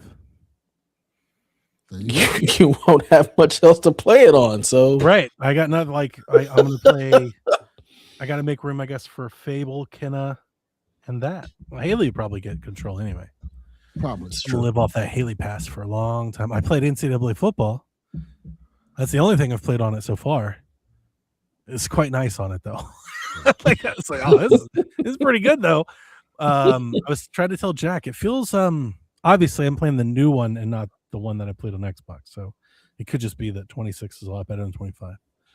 But it's a lot faster, like more fluid, like just like more stable feeling on PlayStation 5. Like I almost instantly picked up my memory of EA College Football 25 on Series X was just like the menus just had like a little lag to them. Like everything just had like a little hesitation to it. Kind of just a little lag to like the whole game. That's the Xbox 5. They're just a little everything was a lot faster. So that's my only immediate comparison. I'm back in PlayStation. I'm back on the island. I just rolled up in my rowboat once again. Jeff. Temporary visa You're, inactive. you're not on the island. You're on an island, but Yeah, you're not it's on a the community. island. Is it like a Pops up. chain? Yeah, you know how like Hawaii has like the big island and a bunch of little small ones. You're on one of them small ones. You're not on the main island. You're not allowed. He's on But I'm Puerto on the Rico. way. I'm on the way. I downloaded Negative, sir. Gears. He's in Puerto I Rico. downloaded Gears. I He's in Puerto downloaded Rico, yeah. I downloaded Sons of Sparta. Puerto Rico. You're on the territory. But I haven't played any yet because Pokemon and Resident Evil. So I don't know when I'm actually going to play some of that stuff. And that's why you're not on the island. Yeah. You're on a I different will. one. You're in Puerto I'll Rico. get there. I'll get there soon. It's fine. Puerto Rico's nice. It I like is. Puerto Rico. It's great. Did you, Nice did you see place. my pictures? What did you think of the setup? I got it like behind the TV, right? So you can like kind of see it, but it's not like in the way. Good enough. B-Mox speaks for both of us. Oh, I'll shut up at that damn speaker. Nobody's doing that. I'm not gonna be bullied by you people. Wow. I said what I said. Mm-hmm. And so what do do you we. mean, you people? You people. Life is Strange, the TV series. I think Amazon's making. I think it is, yeah. I don't remember. They've cast their Chloe and Max with Maisie Stella and Tatum Grace Hopkins. I don't know who either of those women are. That's where I am. Okay. I'm at the age in life when things get announced. I don't know who's involved. I don't know. I don't know who those white women are, but hey, I don't know who you are. I'm rooting for him. hey, I'm rooting for them too. Hey, I I'm not. appreciate. One Yeah. of them has not been an actress. One of them Okay. has been on Broadway, but has never acted before. Well, it's fine. The women who played on Life is Strange wasn't really actresses either. Well, that's a good point. Kind of It's worked not out. known for its great acting. You are Yeah. correct. It kind of worked out. Hey, I would keep it 100. I appreciate the Amazon's kind of become like the ooey ball of like of stuff. They're just buying all the video game licenses. Like Amazon's what like, you we're got. going to do it all for 3 years until we have to pay these people, and then we're going to cancel it. whatever It's like- video game show you got, we're getting. Well, it's like God of Fallout War. hit, and they were like, "Yes, this is our niche. Go." Yeah. Just buy them all. We got to We do don't care something to fight back against Netflix. What show, what game you have, whether it's popular or not, we want the license to it. Yeah. I respect it. We'll I see like if it's it. any good. I don't know who those people are. I don't even know if I even like. I don't really want that as a show. Like I'm open to it. If I'm open to it being good and liking it, but like I wasn't asking for this. I think it's gonna be good. I'm also not asking. Like I think that's been my through line the I whole wasn't time. asked for most. I of don't these really things. want any of this to be happening. Like I don't see video games as like needing to make this jump at all in most cases. I'm like, why can't it just be over here though? Yeah, and if you're going to do it, tell a different story. I like how Fallout's doing it. Fallout, we've got Mario, we've got Last of Us, like I guess I kind God of of War. I like Mario and Sonic too because they're kind of doing their own thing. Yeah, that's not rehashing everything. It's really telling Yes. its own story and creating its own universe, which I've enjoyed Mario and Sonic very much. Yeah, This God of War thing, though, skeptical. yeah. Very Not skeptical. into it. I don't I don't know anything that about it. needs to besides be. They got Bertier, they got Sons of Anarchy, they got Opie to do it. That's all I know about it. I mean, they've casted just about everybody, but I'm just like, I don't know that we can tell this story any better than the game did because it's like Definitely playing a damn movie. So I'm like, Yeah. why are we doing this? Yeah, I kind of feel that. Is there a lot of money behind the project? Like, are they going to Hell if I marvel know. it or? It looks like there's a lot of money behind it, but it goes back to how I feel about the Witcher show. The Witcher show's okay, Never watched that either. but it's like the game kind of does it better because the game is a lot more fantasy based, and the Witcher show is a good fantasy show, but for it to be what the Witcher is, you have to put like a huge budget in it. But Yeah.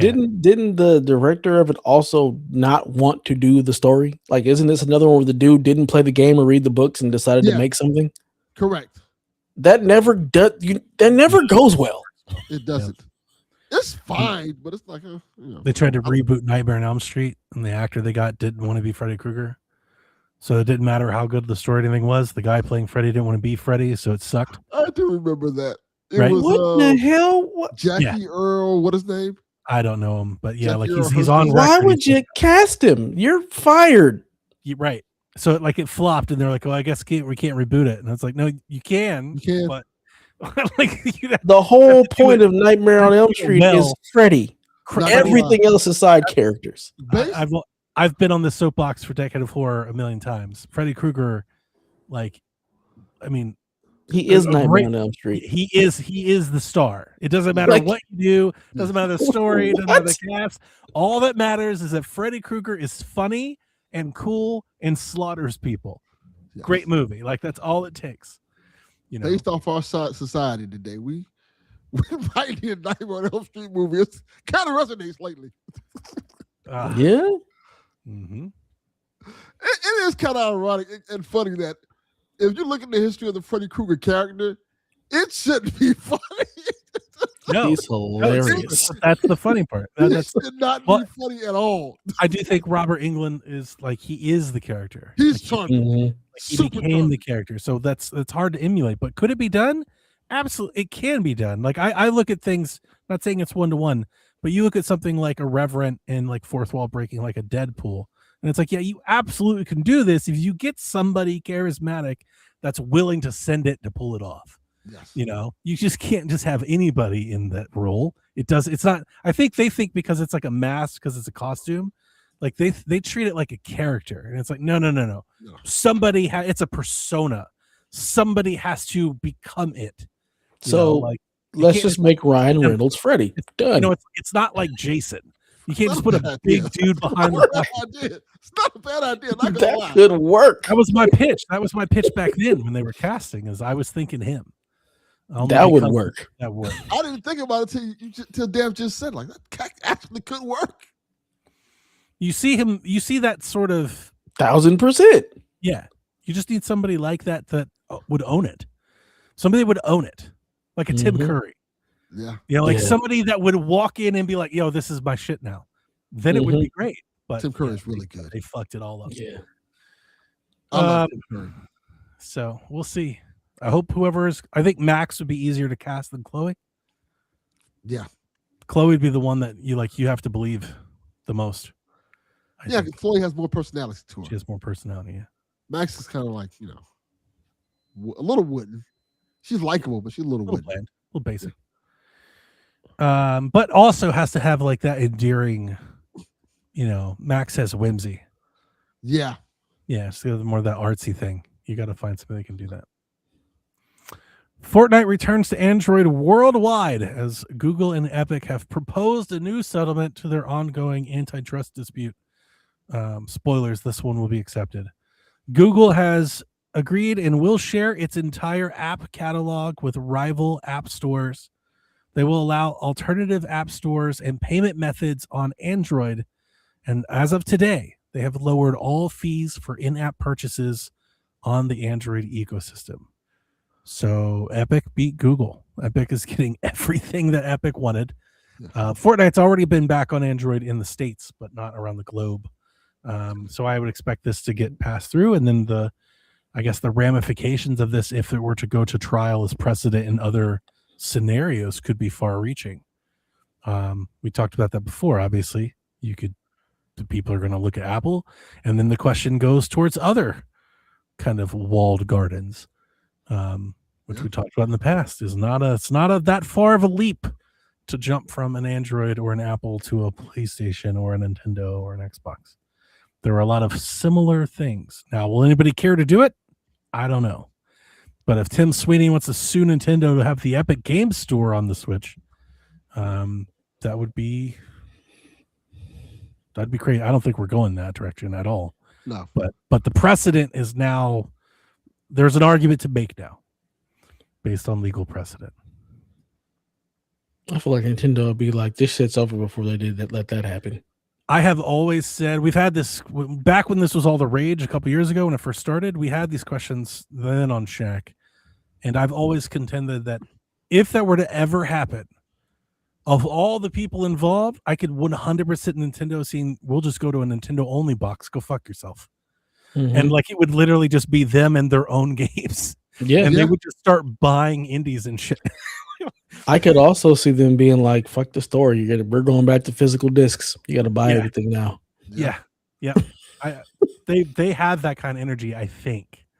Either I that or think Sony would do the same thing. But Sony they're would not be gonna like, be- yeah, no store.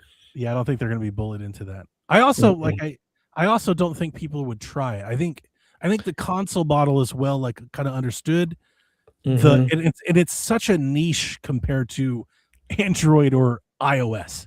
Right. Like these are gigantic fucking, That billions. everybody has. It's a little different. Yeah, I don't think anybody really thinks of the consoles in that same manner. But when this all came out, it's a real short jump to get from A to B. Mhm. So it's possible. We'll see. Don't worry, pretty soon Paramount Plus just buy them all. Yeah, we're on that track. Ain't that the truth? If Sony and Nintendo doesn't get banned from our country altogether, Yeah, right. we'll all be hanging on to prohibited material. Yeah. You can find us in jail for copies of Mario. That's the direction we're heading in Delphin. PlayStation speakeasies. Underground gaming. Hey, I got that GBA shit if you're looking for it, They're gonna come for me in my Nintendo collection. Piracy back on the rise. Yep. PirateBay.org. This I feel like is definitely a small thing, but I feel somewhat important perhaps to the future of gaming. EA announced today a user-generated content marketplace for The Sims 4, where creators can make and sell their own stuff inside the Sims community. The split that EA has offered is the creators will get 30%, while EA will get 70% of the transaction. In comparison, Roblox creators get the inverse of that. They get somewhere between 50 or 70% of their creation. I brought this up because gaming in so many ways in terms of spending and time and the interest level has really started to shift into a platform driven market where we have certain platforms that are bigger than the consoles and the ecosystems themselves, right? Like Fortnite is bigger than PlayStation. Minecraft is gigantic. Roblox is massive, and that these are becoming the platforms, these digital game playgrounds. I feel like the user generated content, especially with the rise of AI and what that could do for programming, I feel I don't like the feeling that that's the future of gaming.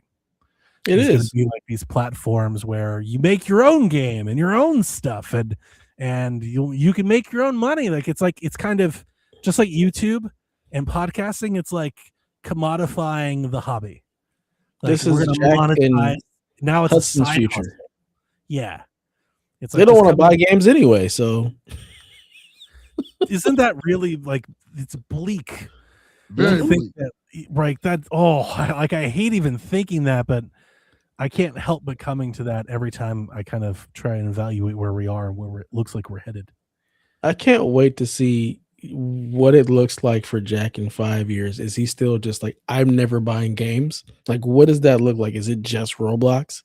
I know my son, he wants to buy, he wants me to buy him games. I don't think he would have an issue paying for games if he had money, because he just understands that that's how it rolls, because we don't do Roblox here.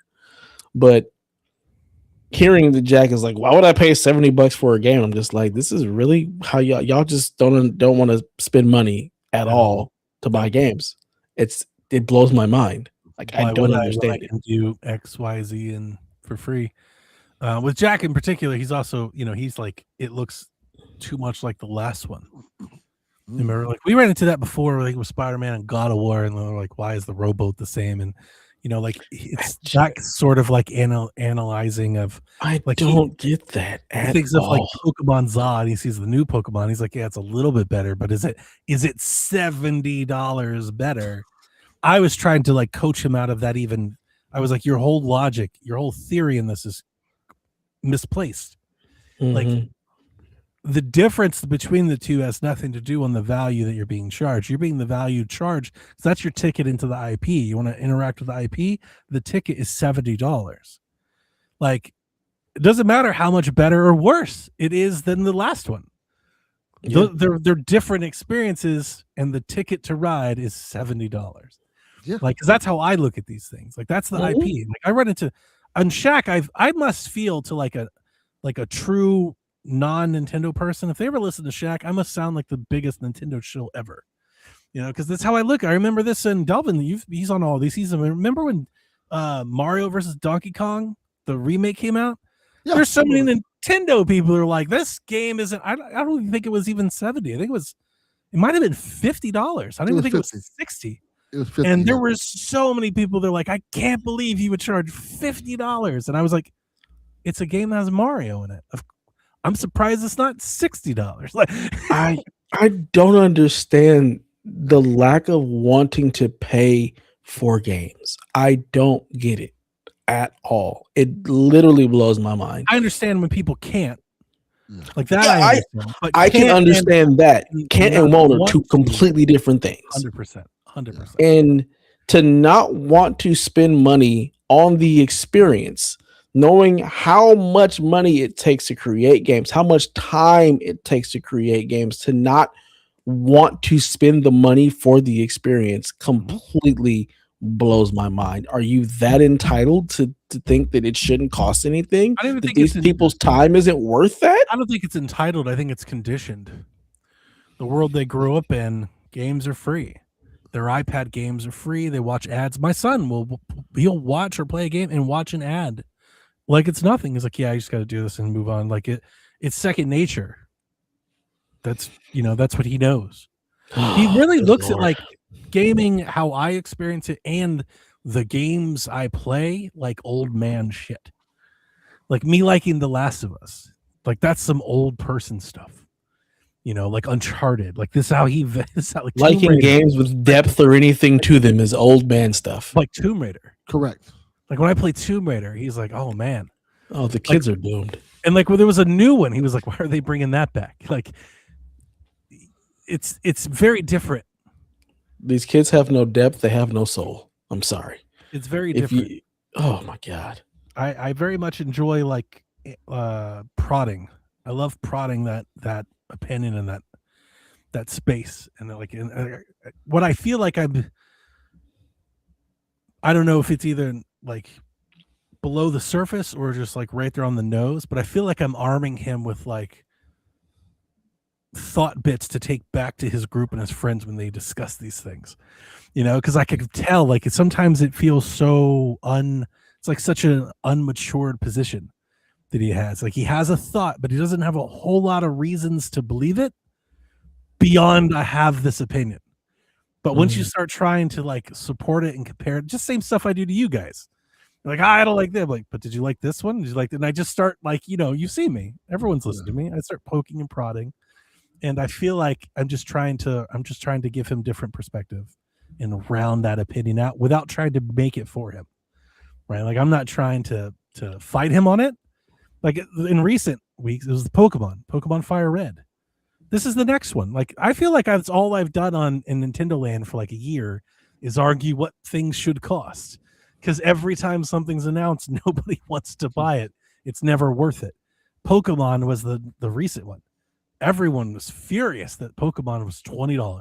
$20.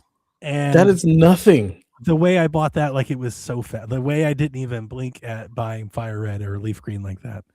And my son, he's one of them. He's like, you can play that on your phone. I'm like, yeah, no shit.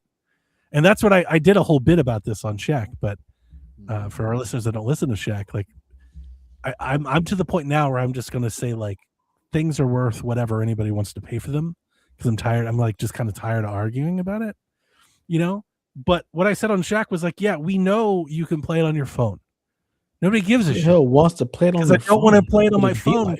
Guess what I want to play it on? My Switch. It's like, yeah, I know you can play it on your phone. I already did that. And now I want to play it on my Switch. Why are you acting like I can only play on my phone? Bitch, I have adult money. I'll buy it. I don't want to play shit on my phone. Places if I fucking want to. Mind your business. But yeah, the Pokemon stuff was like, that was like the social media discourse was once it was announced. There's people mad that it's not in the subscription.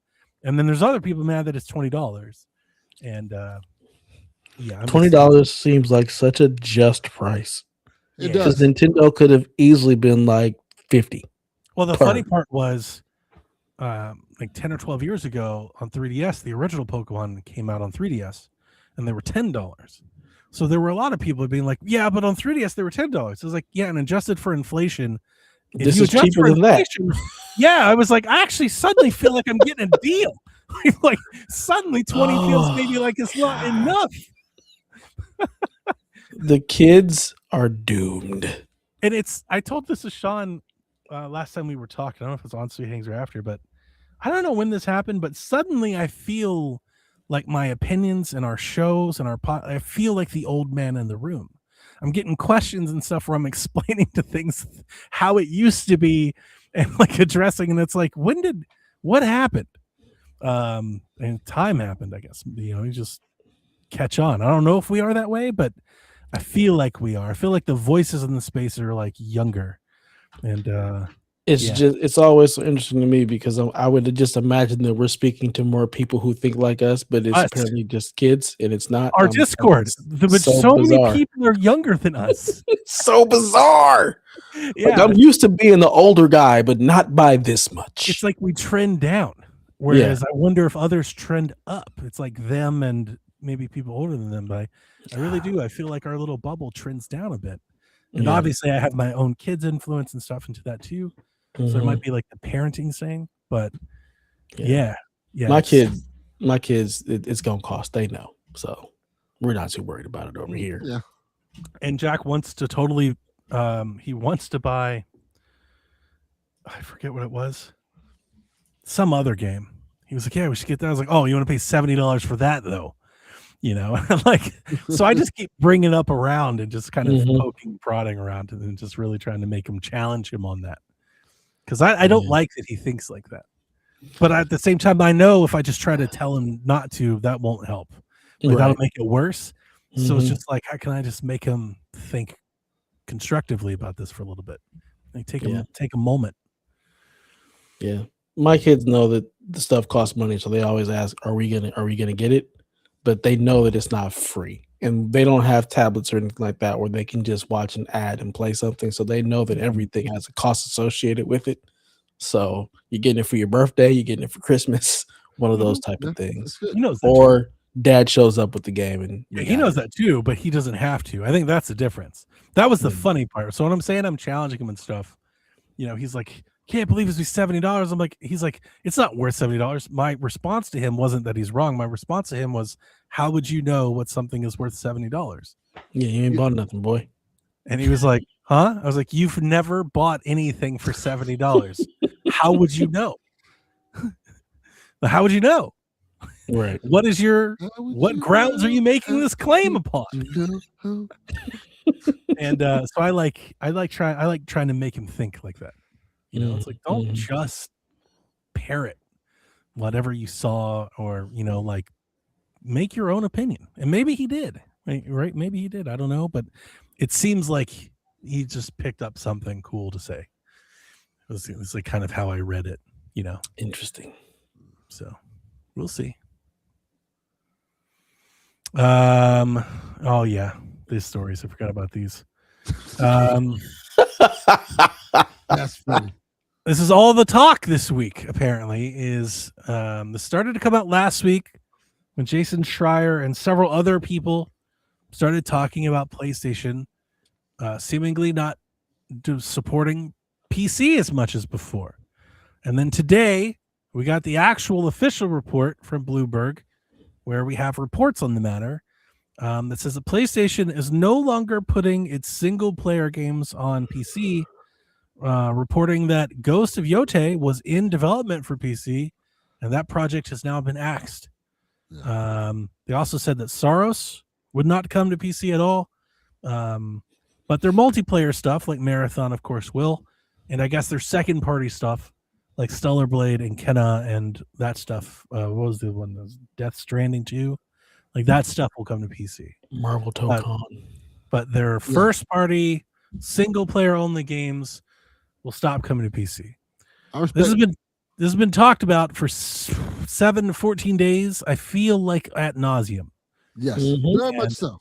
my initial take the day that it came out last week remains to be the same. We talked about this last year. Mm-hmm. We just didn't need anybody to report this. I didn't think it was a thing that needed to be clarified. It still hasn't been. PlayStation has not commented on the matter at all. This is all just what we have in reports today. But I think we've all seen that writing on the wall for some time now. Those ports have definitely slowed. They're not doing that as much. Yeah. So I mean, they also haven't had a whole lot of games come out. that's true. Yeah, like that's the other Yeah. part. Like Kinda. they were like, when they put all the parameters on it, like we are no longer putting first party single player story games. Like, oh, so like 3 games? You're not putting I mean, 3 yeah. games on PC? Outside of Yote, which we wouldn't expect to be here Right. yet. The other one was Spider-Man 2, and that came out So and you're apparently making- didn't sell well. You're making 2 PlayStation exclusive games and 28 multi-platform games. But you're 13 fucking live service games. Yeah, I think that is funny. But I also think it makes sense. Yep. It does. Our Discord covered the topic thoroughly. People have reported that apparently PlayStation's not making as much money on PC. Or people have comments for that or reasons why. I always think Sean Layden has been on record about this many times where he thought putting a game over on Steam after it's made its run would be a way to potentially tempt people to PlayStation, to like get a PC person to think about buying a console. Like I think that was the idea with Horizon. You get Horizon there, maybe they'd show up for Horizon Forbidden West. I guess my long-standing think on this whole thing is maybe they realized that wasn't going to happen and are going to pull that back. I don't think you're really going to get anybody, because here's the thing. Oh, if I wait long enough, it's just going to come to PC as well. 100%. So why would I buy a PlayStation? Like it doesn't. I think that doesn't make any sense. I can see console players making the jump to PC, but I think once Correct. you Not going once the you other way. join the Steam party, like chances are you're not going to go back as long as that need is being met. Mm-hmm. Also, I don't think it helped at all when Xbox was like, your PC is an Xbox and you can play your PlayStation games there. That to me felt like that's when we talked about this last year. When that stuff started to happen, we talked about like, would PlayStation like try to hold their games and not publish it to like those devices? Like, would they ever do something like that? Like, can they even do something? Is that even allowed in Steam? And we talked about this then. I was like, yeah, I don't think I even talked about, I think I talked about thinking about like they'd probably make their own launcher then maybe. Yeah. Like maybe they do their own PC store to account for this. And it's not just an Xbox thing, it's a Steam thing too. Steam's making Steam machines, and now we've got ROG Allies and Xbox ROG Allies. Like all of that infringes on the traditional console model that PlayStation and Nintendo currently subscribe to. All of that infringes on that. And we thought that then when Xbox is like, we're going this direction, that may be the reason why we haven't, because they've had games out that just never showed up to PC, and like it's been years. And we're like, what the hell? I thought these were coming over, and it took a long time. So I think the fastest one to get over there was Spider-Man 2. I think it was like 6 months in between it launching on PS5 and then on PC. And apparently that one didn't sell terribly well. And I think that was just like the nail in the coffin for them really deciding, because how much dev time, how much R&D are you putting into this if you're not getting a sizable enough return, then it's probably not worth the effort to continue doing this. And do we need Nixus now? Do we need Bluepoint? Do we need to open these studios? Because we're paying all of these money for these studios and we're getting peanuts in return. We could have them focus on something else that gives us a larger return on our console. I was just about to ask, does this mean that their port studios get closed? I don't know what you do with Nixus otherwise. Do they do Like the they PC? bought Nixus. Do they do the multiplayer work too? I think they do a lot of it. I think they were the ones who did Spider-Man. I don't know that they did Helldivers. I don't know if they're doing I'm Tokon. just I thinking doubt it. Marathon and Marvel. Those are the next two, right? Well, Marathon they wouldn't have. That's all Bungie. You don't need Nixes for that. They're not doing any support for that. They wouldn't need to. Marathon, like Bungie makes PC games, so they don't That need. becomes a problem. Yeah. Mm-hmm. Where, What do you do with Nixes? Yeah, what do you do with them? I think that's us. I also think that's. I mean, I don't think it's a part of this issue and them pulling away, but like their PC ports in some cases were substandard. Yeah, that didn't help.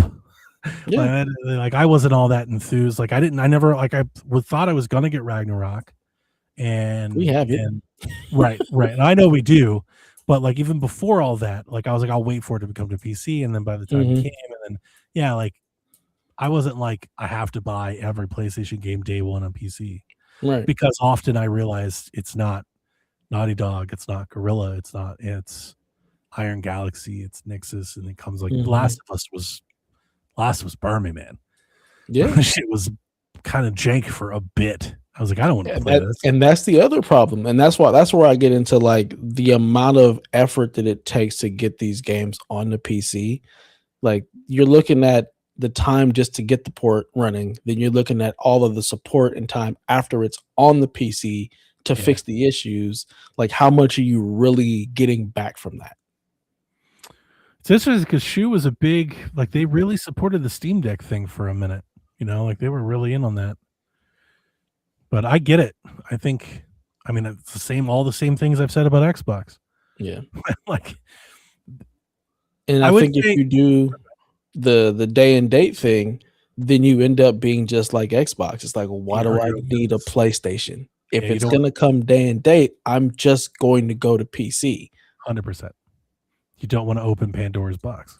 Mm-hmm. It's the reason we buy Switches. Nobody would buy a Switch if we could just play it on better hardware. Of course, we could just do that, but we can't. To get the hit, we have to get the console. So we do. Yeah. I think there's just so many different factors at play here. It's the juice isn't worth the squeeze. You've also got the exact same thing. You've got the PC market that is becoming exponentially more expensive. So it's like how many more new people are buying PCs to even put our games there instead of being able to be like, look, just get the PlayStation. It's cheaper and half the games look just as good on PC. You won't notice a real difference half the time. That's the case where like the cloud and the stream platform, I feel like does a lot where you can kind of be multi-platform and make yourself accessible to somebody without the hardware being an endpoint, without sacrificing your store. Yeah. I mean, I'm reminded very much of that Just 4 Games talk with Team Xbox years ago, where they were like, we're going to sit back and learn. And I kind of look at the situation and it seems like that's what Sony has potentially done. They released several games. Different story. they released several games at different intervals. They collected data and have changed their plan. Probably because they realized it either wasn't adding to their garden or potentially robbing the garden. And so they're probably just cut bait. And I tell Rob 3000, just smile because we had the time. Yeah. You Steam Deckies out there, I'm very much excited for my Steam machine. And when I get it, I will be able to play The Last of Us and Uncharted and God of War on it if I want to. And that's rad. It's cool that we had that opportunity. Yeah, you got the ones you need to get. Yeah. There's like literally nothing first party, I think, on the near roadmap that I'd be concerned about missing out on, actually. I'm just 100% being honest there. Like, I don't have one game, I think, that they're doing. PlayStation is not not the brand for you. Like, I'm way more excited about Kena than anything, I think, Intergalactic or Wolverine or any of that stuff. Those are the only two that I actually think I even know. I actually don't know any other game coming to PlayStation from the internal studios. I know Intergalactic, which I will continue to look into, but I'm not like over the moon about it. I'm not considering that like a day one purchase by any means. I don't know if I'll buy the game at all. And then Wolverine, I'll probably play Wolverine, maybe. Probably. I mean, you're gonna play it all through Haley Pass. I won't. 100%, and it's a big if. I've never played Spider-Man 2 yet. I looked at that the other day. I was like, oh, I could play that maybe. Yeah, that's what but you should probably play. I'm just not into the. You're not into Sony games outside of The Last of Us. That's really it. Let's just keep it a buck. Like you Ragnarok wasn't enough to entice you.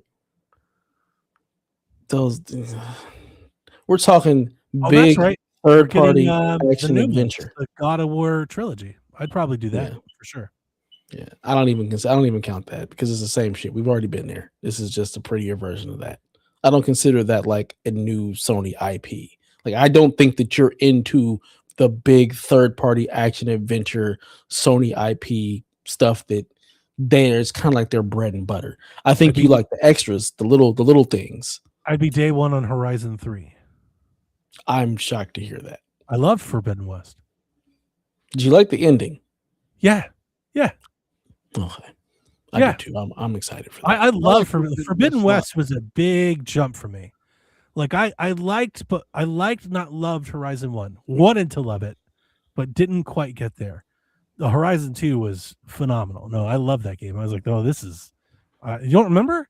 I was hooked on that shit. I was like, this is great. I do remember we talked about that. I feel like you played way later, so I kind of forgot about it. I got a glider and everything in the world made sense. I want to replay that game if they do something with Pisser 2.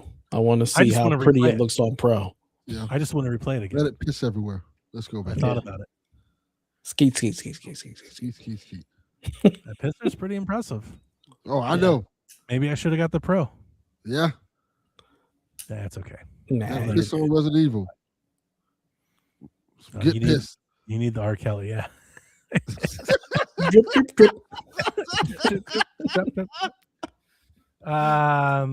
Yeah, so pour one out. PlayStation on PC.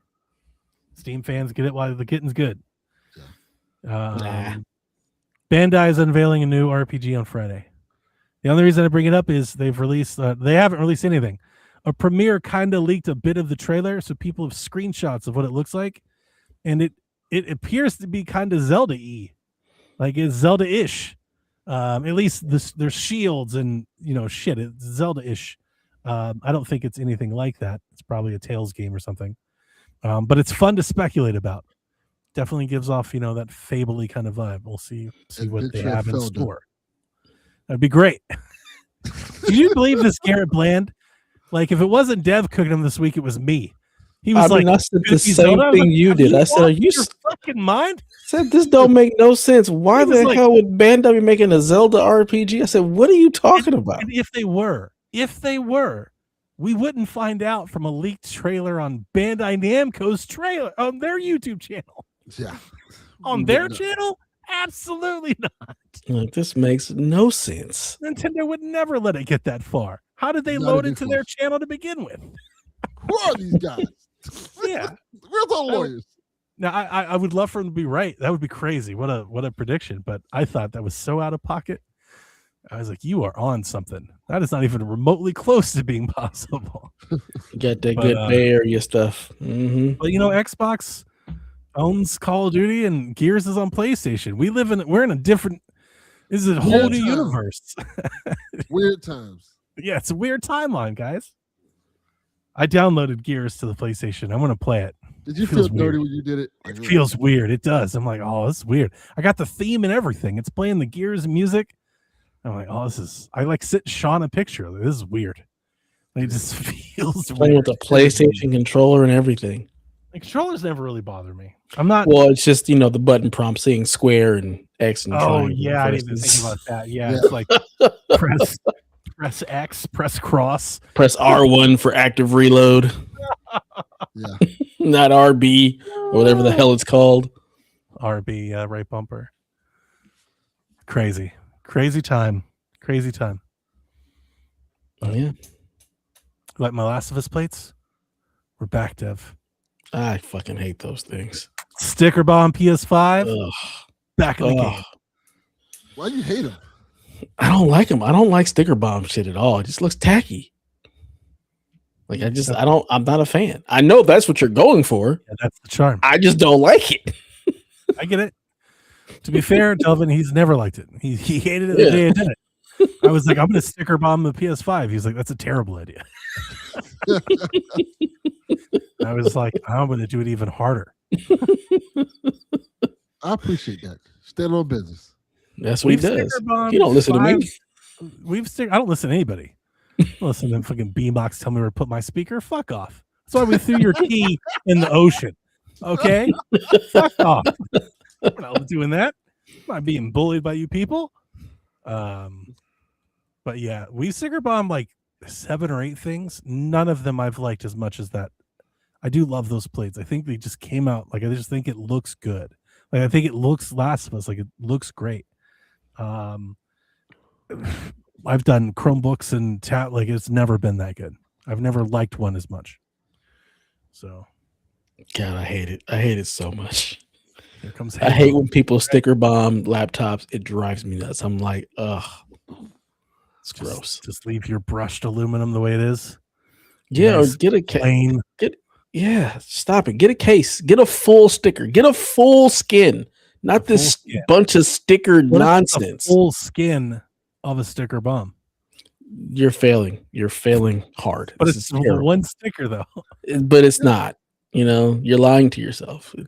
This is not okay. Now you didn't even have the energy to go through with it. Right. You just half-assed the sticker bomb. Mm-hmm. They make those. That's the other reason I've seen those. Just a sticker that looks like a sticker bomb. It's awful. Awful. All right. Well, the Rude has come through with the scoring update. Thanks for showing up, Rude. Because sometimes you don't. You should lose points for that. Just saying. Like James Harden. So the Rude, Donnie, and Delvin scored on the over of Resident Evil as it comes in at 89. Congrats to y'all. It's better than that. I think it's at 90. Okay, as I said, 89's low. Yeah. I think it's at 90 right now. Higher on the game. So right now, Donnie, you're sitting at 11. Delvin, you've got 9. The Rude is at 4, and my tanking has got me to 4. Or I'm sorry, Rude is at 5. I'm tanking with 4. Let's see if I can continue this trend. Number 1 pick. Yeah. Sending people out. Go for it. Let's get out of here. Get out of here. So also a quick reminder, you said this season will end in April. So the last place and first place are still up for the taking. So Delvin, you could swoop in there and steal that number 1 spot from Donnie. I could. Okay. Yeah. So over under 78.5 for WWE 2K26. 2K25 got an 80. The Rude is thinking under.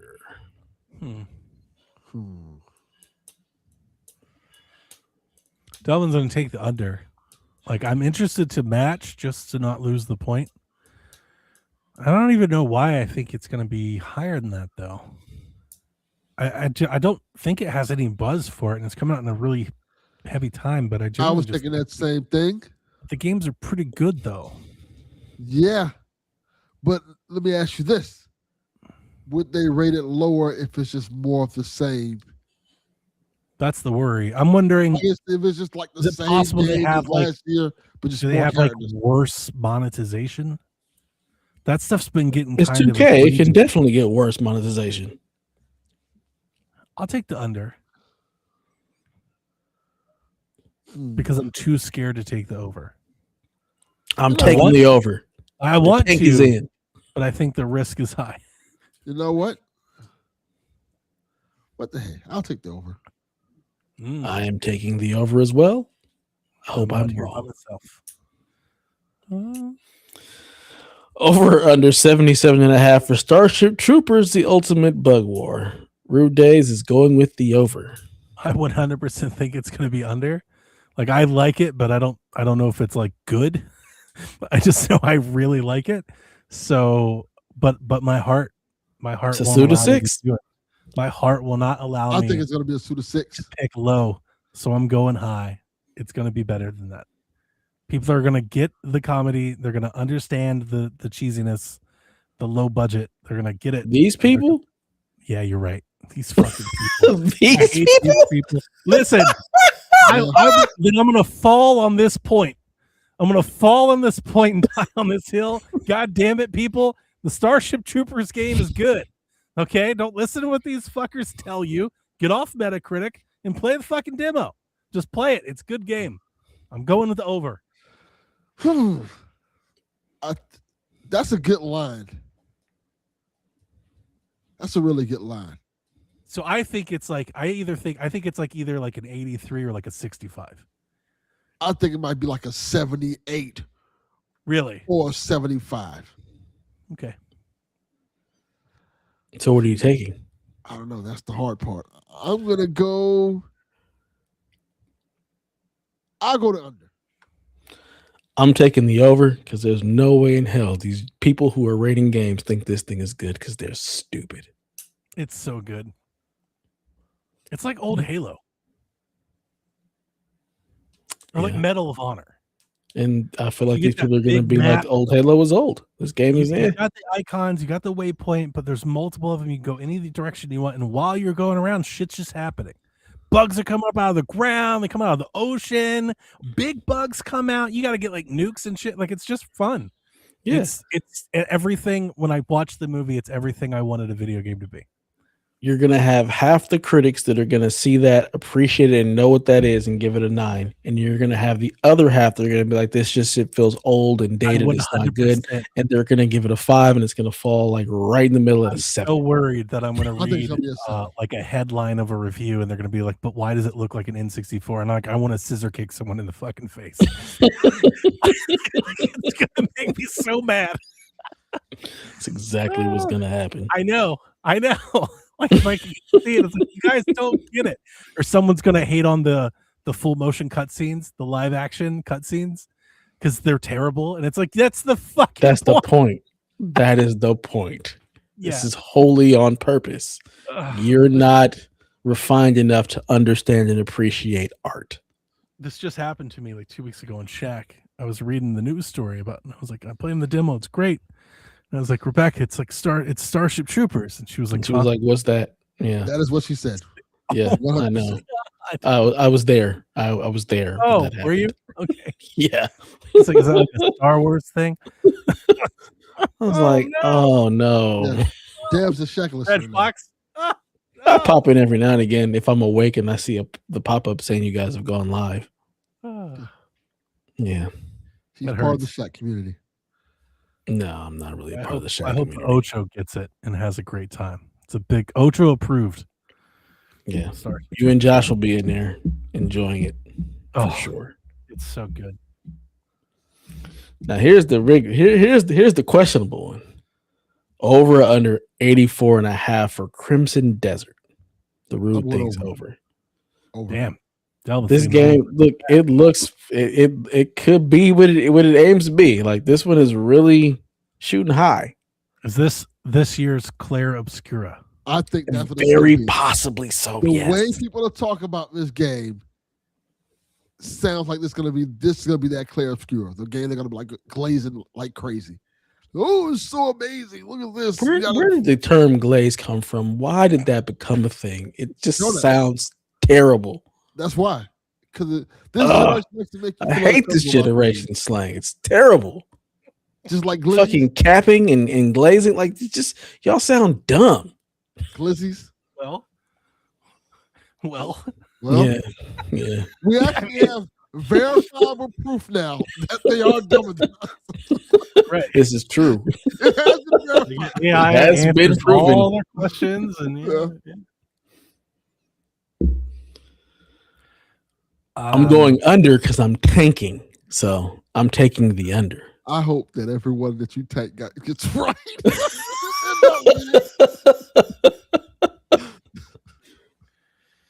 I don't know enough about it. It seems like everyone's real excited with the way it runs and looks, but that doesn't make a great game at all. No, not just the way it runs and look. The game. People are also really looking at the story and the gameplay like, holy shit. Why are you taking under? I'm tanking. Oh, he's trying to lose. I'm doing this on purpose. 84.5 seems high, though. I mean, pretty high. What did their MMO get? Hell, you know what, Rude? You didn't do your homework. What their last game get? I don't even know what their. What's their? I'm gonna go find out now. Let's see. Pearl Abyss. What's the last game they made? I want to say it's Black Desert Online. I feel like that's their. That's it. That's the one.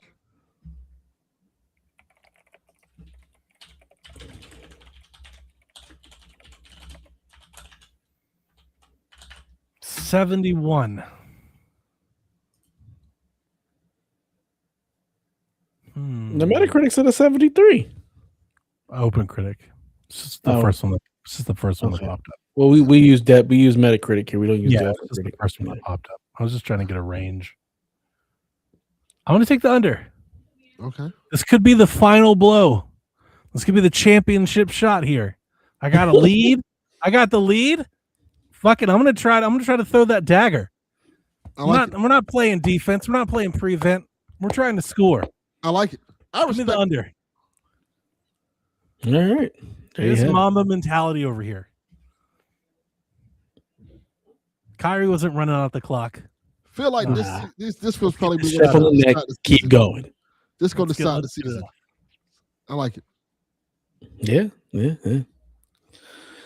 All right, question time.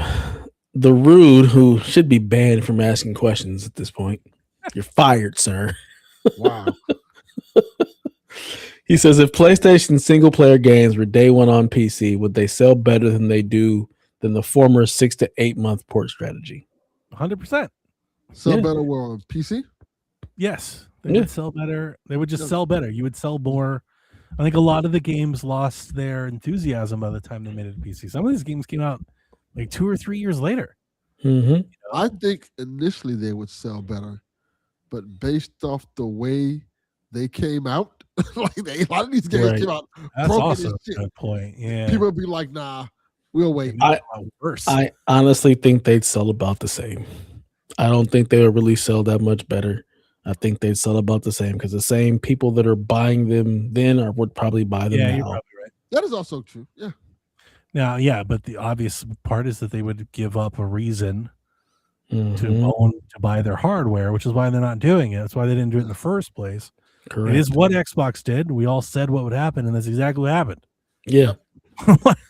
Like, we know the opposite side of that. And would they sell more? They would sell more. But would it, if it hurts their other businesses, and it's not just a console sale, it's a microtransaction sale, it's an online sale, it's any other game sale, it's a lot of sales. It's not just everything around it. It's not just a hardware. They'd give you the hardware for free. Like, it's controllers, it's headsets, it's a lot more than just that. So at the end of the day, when you're adding it all up into one big pot, if the pot's lighter, then it's not worth it. Correct. Mm-hmm. Quagmire wants to know, what's your favorite toppings for a pizza? Hang on, I just want to reiterate, because we talked a lot about Xbox. That is the point that I've always made when I say that Xbox chose their games over their platform. Like, when they did this, and that's the thing I said when we were talking about, like, what if the games don't sell well? I was like, because they're in their head, they're saying this math makes more than us making money off somebody buying games and microtransactions and controllers and stuff in our spot. They think they can make more selling the games, right? PlayStation clearly cannot. Like, that would be a terrible business practice. You got 100 million customers to serve, and all of them, not all of them, but a lot of them subscribe and buy other things. Like that would not work out well for them at all. Well, yeah, Xbox also screwed themselves by adding everything into a subscription that nobody really wanted. Well, 30 million people wanted it, but that's about it. Yeah, that's not nothing. It's not nothing, but that's not nothing. Not enough. But if it comes at the cost of other things, especially when it wasn't even exclusive to the console, because you can get it on PC. So I'm not in your ecosystem at all. There's an operating cost to doing this. Yeah. They killed their platform for games, and now the games aren't doing so well. So now what? We sell them on PlayStation where they do well. But either some of them are not doing as well there. Gears did not do well. Yeah, Gears. I told you that it wasn't. Yeah, you did. Let's hope E-Day is much better. I think E-Day will do better because it's new. Again, Gears. Everybody in Mama already played Gears, so you relaunching it on PlayStation, it's like, We just even if did I this. still had my Xbox, I wasn't going to get that. Yeah, we just did this. Halo, I think, will probably do well. Not as well as they needed to do, but I think it'll do well. Well, that should be good then. What is well? What are You you thinking for Halo? Is that like, and you don't have to give me like spot on, but let's talk about ranges. We all three clearly think Halo does 5 million or more on PlayStation. Yes or no? No. Wow, not even 5 million copies. Mm-mm.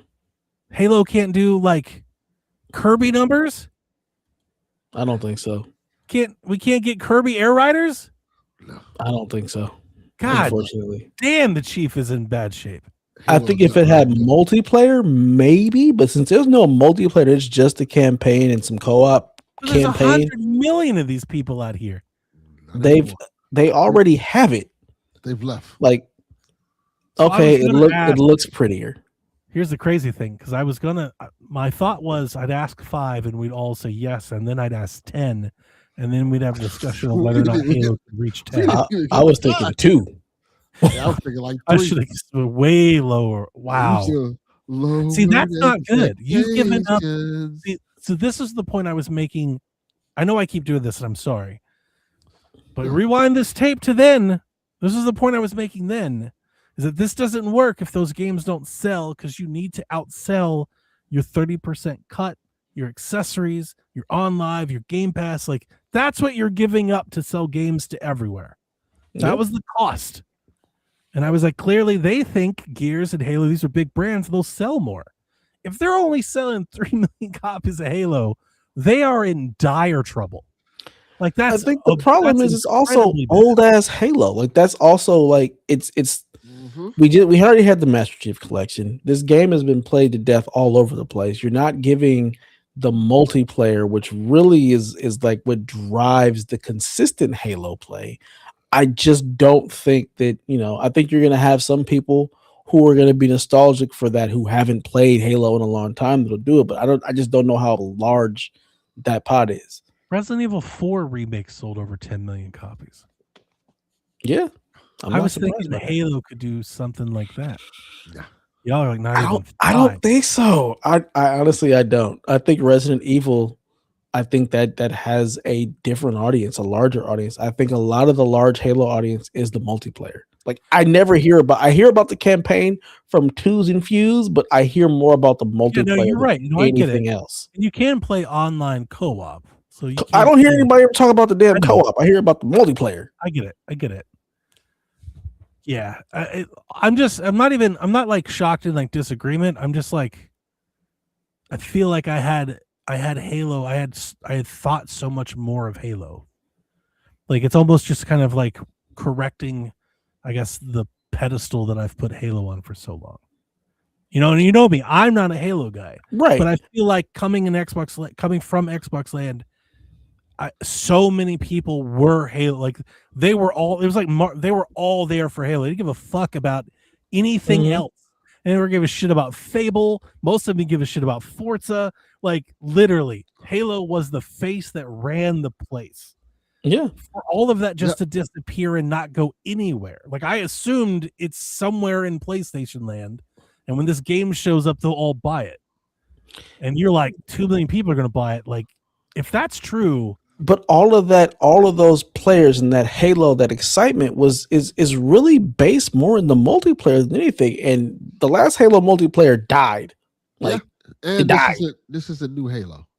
This isn't a new Halo.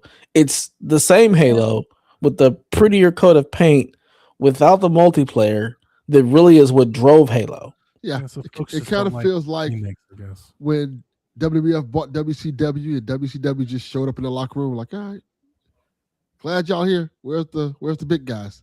They didn't come. Like, okay, we got Booker T and Buff Bagwell.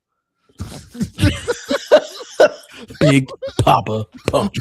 This is what y'all leave us to work with. So, like, this really changes like my perspective on, I keep saying at this point with what Xbox has done to their own platform, like, them going third party to me makes the most sense, because I feel like there's a willingness for everyone to just adopt them. Right? If they're just like, F it, we're putting games everywhere, buy what you want, Now everybody's like, we love you, Xbox. I can't wait to play Halo. Can't like you get rid of that rift. Yeah. And like now they slide in as like that big, like that Ubisoft, what Ubisoft used to be, what right? Now they fulfill that role. If they can't sell 2 million copies of a Halo, even a single player, like what that means for their business is dire. I just think it's the wrong title. I think if this were a Like, new Blue Point Halo, just got closed. yeah, We can't sell 2 million copies of Halo with all that goes in, all that's invested, and all that's put into it. That's not real day one, problem. not day Not one. day one. I'm saying Maybe over time. I'm saying Maybe like over 5 years. I was thinking the first year. Maybe. I just I don't know. It's hard. It's really hard to say because I just don't know if the fervor for that Halo is there. I'm I curious. think if it was a new Halo, and I could be completely I'm wrong, curious. but I think if it was a new Halo with multiplayer, this cross-platform, I think then you're talking big numbers. You get everybody excited. You got all the old Xbox players that are now on PlayStation, like holy shit, Halo is coming back. You get all the Xbox players that are still on Xbox, Right. like oh holy shit, Halo's coming back. I think that's a groundswell moment. That's big, but we just did this. We just had the Master Chief Collection, and we just had Infinite. And you're giving me Campaign remastered. Even I feel like when they announced it, like Campaign remastered fell kind of flat. Yeah, that's true. Mhm. You're right. And I'm giving you guys most credit here because you nailed Gears, and I thought Gears would also sell very well. Like I thought the novelty alone, especially Gears being more story based, like Mhm. Gears and Uncharted. I've said it forever, and developers agree. By the way, you can Google it. They're Uncharted developers say we took a lot from Gears, and vice versa. Like Yes. I felt like Gears played really well to that base. There'd be people who want to show up for that story game. You know, it's a good shooter, story based, very cinematic, very PlayStation. I always thought the big question was how would Indiana Jones sell on PlayStation. That too. That's the one I was looking at. Like, okay, if Indiana Did that come Jones out yet? does good, that's a good sign. Yeah. It came Did it out not? last April. I mean, but on PlayStation. Yeah. So did it not sell well? I haven't heard anything about it since. I heard about the first like 5 days of it selling like really well on PlayStation, but I don't know how where did it land at? Dang. Like it was tracking better on PlayStation than it did on Xbox, but I don't know where did it land at.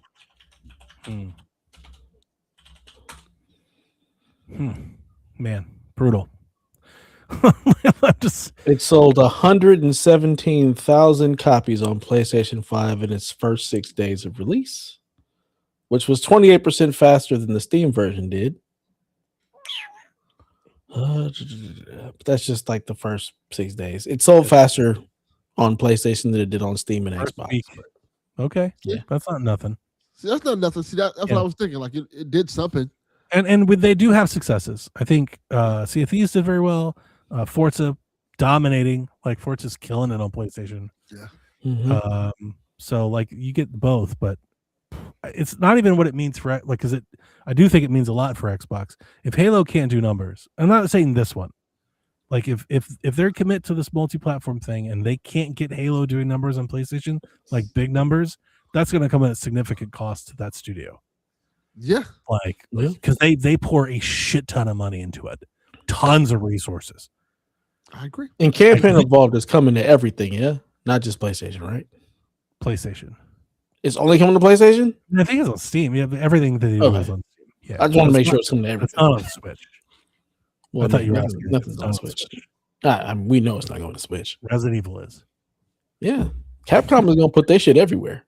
Yeah, we're killing it there, but yeah. And I feel like Halo on Switch would have been a moment. Like that would have been, even Campaign, that would have been something. I can't speak for the Nintendo audience. I don't know. I think so. Yeah. It would have started people talking about putting Chief in Smash. Yeah. For Yeah. sure. I've heard that lots of times. Yeah, and if they had a game that showed up, 100% that would have been the case. But it'll be interesting. When does it come out? I have no idea. I'm not even. So I say all this as an observer. I don't give a fuck about Halo. Never have. Yeah. Like Halo could go away tomorrow, and I wouldn't skip a beat. Don't worry, it might. I would come onto the show and be like, yeah, I never really liked it to begin with. And I'm not saying I don't like it because I think it's bad. I think it's great. It's just not my thing. I've never liked the vehicles. The whole Bungie stuff that people love was never I was a Gears guy. Like I was here for Fable, and then I found Gears and love Gears too. I didn't. Yeah, I love Gears. Yeah, I was never into Xbox for Halo. I always it felt doesn't have a release date. I always felt kind of on the periphery in Xbox land because of that, because I was never that into Halo. I kind of didn't fit. So this is also interesting. Since it doesn't have a release date, where do you release it so it doesn't get overlooked by everything else if it's coming out this year? Because it's not beating out Wolverine. It's definitely not beating out GTA 5. I definitely put it out sometime over the summer. You got to get that. Which is when I think Wolverine might come out. You got to get that thing out before August. I was going to say like the beginning of August. It can't be in like the fall window. You got to get that thing out like May or June, July. But June, I think June would probably be good. Yeah, so kids are out of school. There's usually kind of like that little release low, kind of like that June, July time. You know, it'd be crazy if Control comes out in like June, July, and that just kills Halo. Because you got Wolverine in September, GTA in November. The summer is the only thing you have, but you also have Sorrows coming out in April. So you got and then you got 007 in May. June, July is the only place you got. Yeah, I mean, part of me wants to say, like, again, I think we're at. I need to correct where I think Halo sits in the pantheon of video gaming, I guess, because you're saying all this, and I'm like, Halo should not be concerned about what Control is doing at all. Like it shouldn't be if it's a new Halo. If it's a new Halo, yeah. Right. You guys are really like, I guess, and I'm not saying you're wrong, but really putting down a remake, whereas I'm like, yeah, it's an old game, but it's brand new for this entire platform. But you also got to remember this it's not, because half this platform is all the Xbox people that left. Yeah, I know. And I feel like even that's novelty. They're like, cool, now I can play this here. Or I couldn't before. I had to give this up before. Now I don't. And it's not that expensive, right? It's like $40, right? Why do I think price? It doesn't have a price. It doesn't have a release date or a price. Maybe I'm having that wrong, but I felt like they announced that it wasn't going to be full price. But it's full price though, because it could be 60, because full price is 70. So I don't know why I do have 40 in my head, and I don't even know why that is. But suddenly 40 makes sense. 40 would be a good idea. I have that in my head as if I read that, but have no idea why. Yeah, I just looked on the Steam site and PlayStation. There's no price for it. Okay. I don't know. I could be wrong, but I don't think it's gonna do amazing. Much like Gears, I think it's gonna come out. People are gonna be like, "Yay!" and then we're gonna forget all about it. I wonder if maybe they just did something else. I have a Steam key site that says Halo Campaign Evolve $39.95. So it can't be nothing. I can't have that. It may not be right, but I feel like that price is out there somewhere. Yeah. That can't be a coincidence that I have that in my head, and that's what I already found a listing for. So that may not be right. That would be a good price. That's what I'd price it at, 40 or 30. Yeah, I kind of thought they were kind of trying to the Metroid thing. Maybe that's where I'm getting that price from. Maybe. The Metroid Prime was 40. Anyway, sorry for that tangent. No, it's fine. This is what we do. It's fine. Yeah. So we'll see what happens whenever it gets a release date. I'm curious too. Just knowing how poorly Gears did, it'll be interesting. It'll be interesting. Man. And Gears had multiplayer, right? I think so. But yeah, I was always worried that Gears multiplayer may not play well over there. That those fans, it's very different than like everything. Mm-hmm. They kind of feel like Gears multiplayer, you got to like either be in it or not. Like it feels very divisive. I know people love it and people hate it. So Mhm. I was kind of feeling like a mature Call of Duty Destiny based crowd would not like it. I have no idea if that's the case, but that's what I would have guessed. I mean, I think those are the people who used to play Gears. I think they've all aged up to Crunchy. that. It's very, like meta janky. There's all the side rolling shotgun and like the shit. It's just very like cheesy. That sounds like Destiny 2 combat. God, Mm. Destiny's PvP. People shotgun hopping sliding. around and shit because, yeah. Well, that's Call of Duty and Destiny. That's exactly what it is.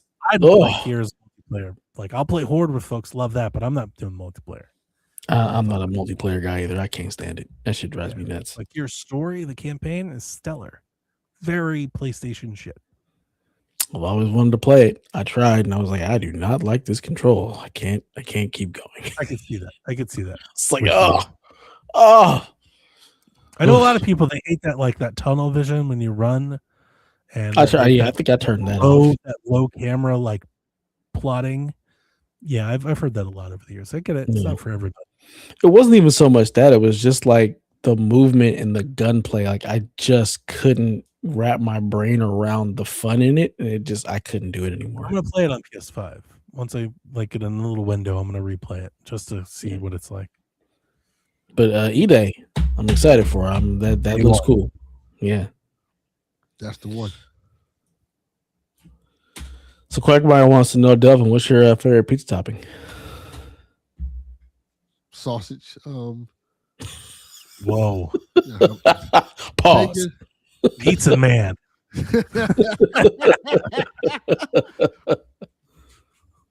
Bacon, sausage. I guess meat lovers, I guess is the best way to describe it. Sure. You would be the meat lovers, of course. Yeah. You didn't say pepperoni at all. Well, you were like bacon, sausage, meat. No meaty meat. Slapping big meat. Meaty pizza, slapping meat. Yeah. But my kids, my daughter particularly likes cheese pizza straight up. So I got half of the time. She's like, I don't want nothing to meat on it. So like, all right. Good for a cheese pizza every now and again. Yeah. I like mixing cheeses. Oh, that's good. Yeah, get your little 4-cheese pizza. Yeah. Cheddar. Yeah, a little mozzarella. Like, I like doing a little different. It's good stuff. Yeah. I'm definitely a barbecue chicken pizza. Love that. Without the red onions, though. Fuck them red onions. They gotta go. And then the Hawaiian pizza. Pineapple. Big fan. I love Hawaiian, but with jalapeno, and I like to go pepperoni. You do a Hawaiian pizza with jalapeno and pepperoni, spice it up. It's really nice. But definitely jalapeno and bacon. Not all places put bacon on their Hawaiians. Yeah. They just do the pineapple and ham. Pineapple, ham, bacon is like legit, but then jalapenos on it.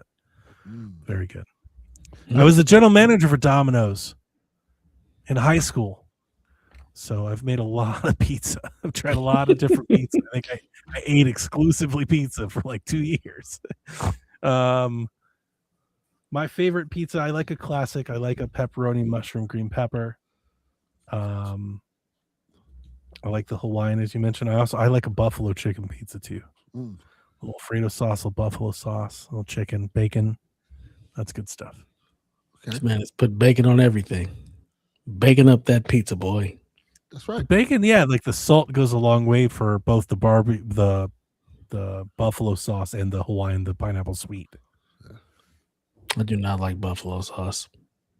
My wife hates it. Hates the smell of it. My wife loves it. I'm like, you can have all of that, please. Look at us in reverse. Yeah. Buffalo sauce on literally anything. I put barbecue sauce on fucking anything. Turkey sandwiches, pizzas, soup. Like, I'm here for it. Yeah, I will put barbecue sauce in my spaghetti. Yeah,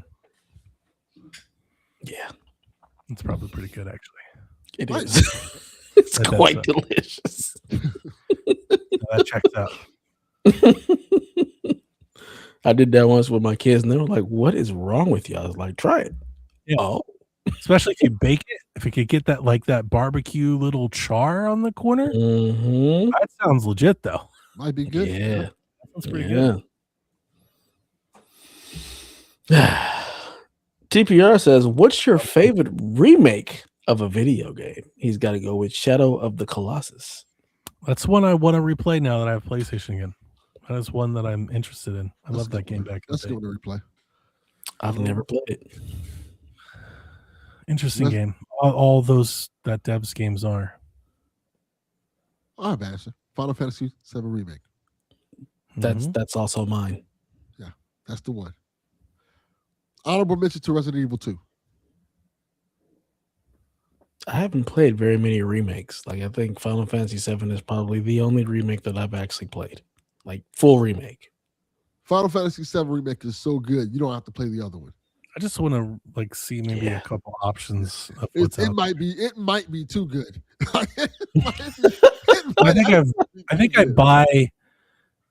I think I buy and play most remakes.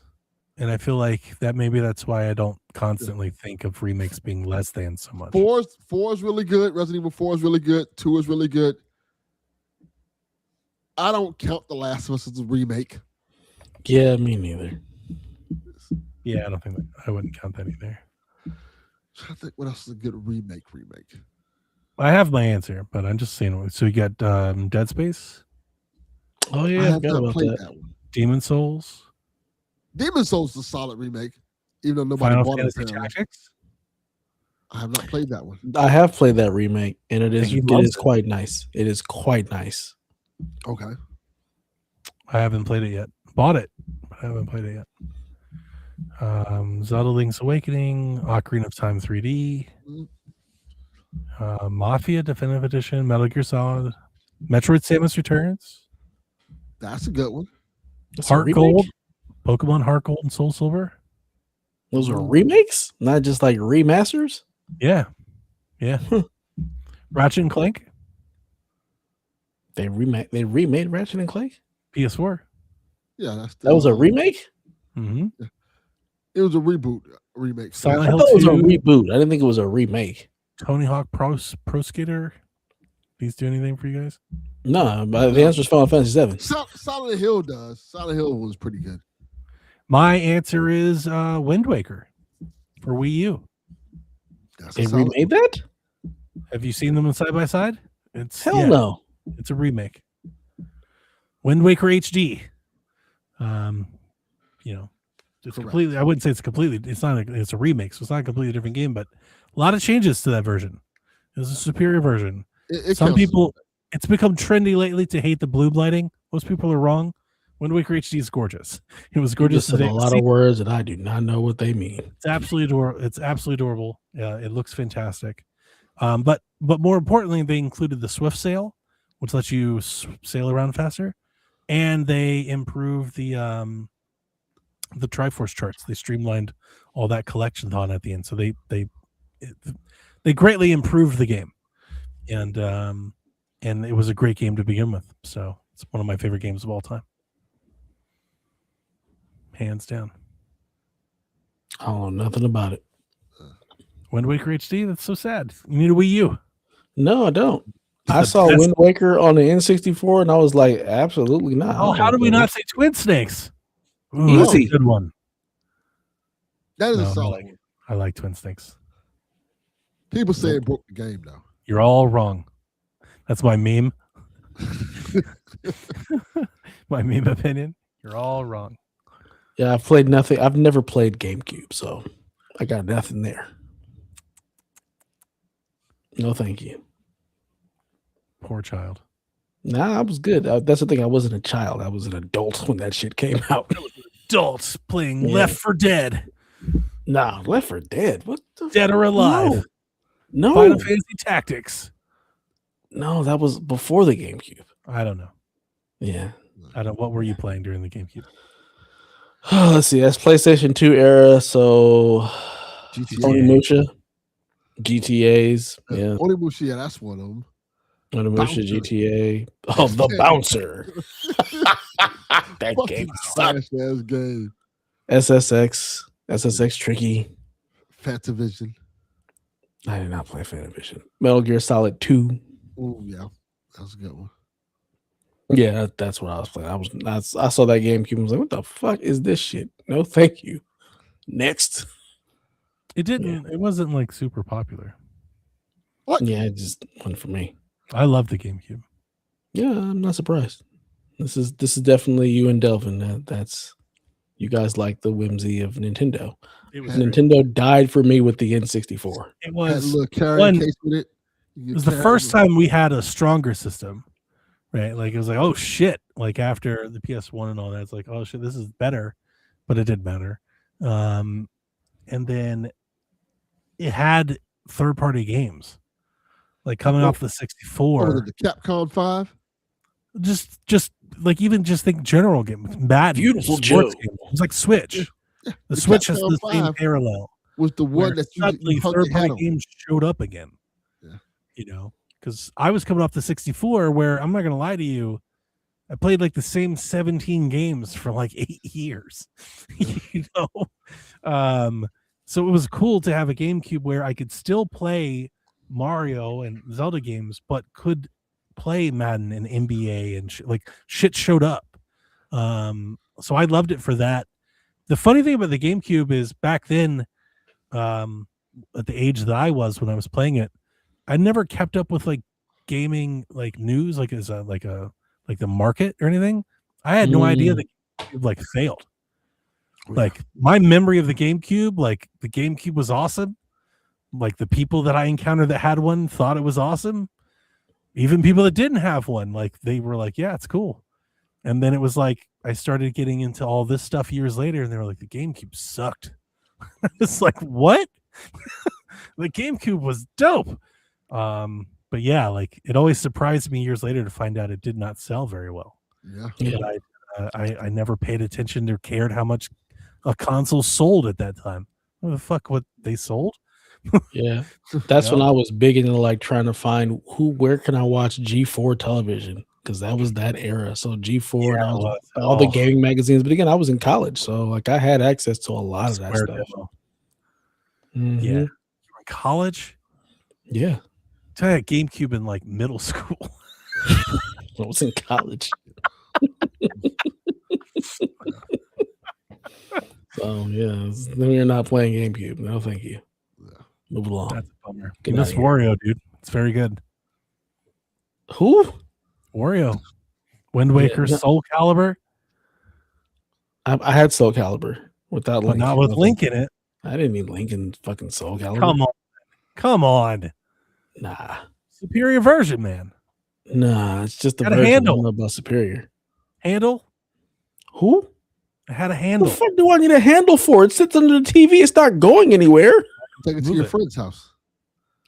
My friends had PlayStations. I don't need to take anything anywhere. We were adults. You can show them the inferior console. I can't even tell you, like, obviously I think you guys already knew, but so much of my fixation, infatuation from the GameCube is just holy shit. Like a Steam machine that looks like a GameCube. I'm absolutely fucking buying this thing. Like I just love the GameCube's the footprint, man. It's a wonderful little box. I can't stand it. Yeah. Oh, you didn't like the design? You just No. hate all things that are fun. I like this little tiny little cube looking thing. Like it was nothing to look at all. That's part of the problem. With his grills and shit and the tray that comes, like, come on. Yeah, I thought it looked dumb, personally. I was like, this looks stupid. I like the PlayStation 2 design. I like the PS3 original design. I never understood and monoliths. I never understood the little CDs though. I always thought, I was like, this is weird. Yeah. You know, I know they were doing it, I guess, because they didn't want to license discs from Sony, I guess. But like, fuck you, Sony. But back then, I just thought I was like, why the fuck are the CDs so small? You know, like I just thought it was weird. I was like, why is it weird?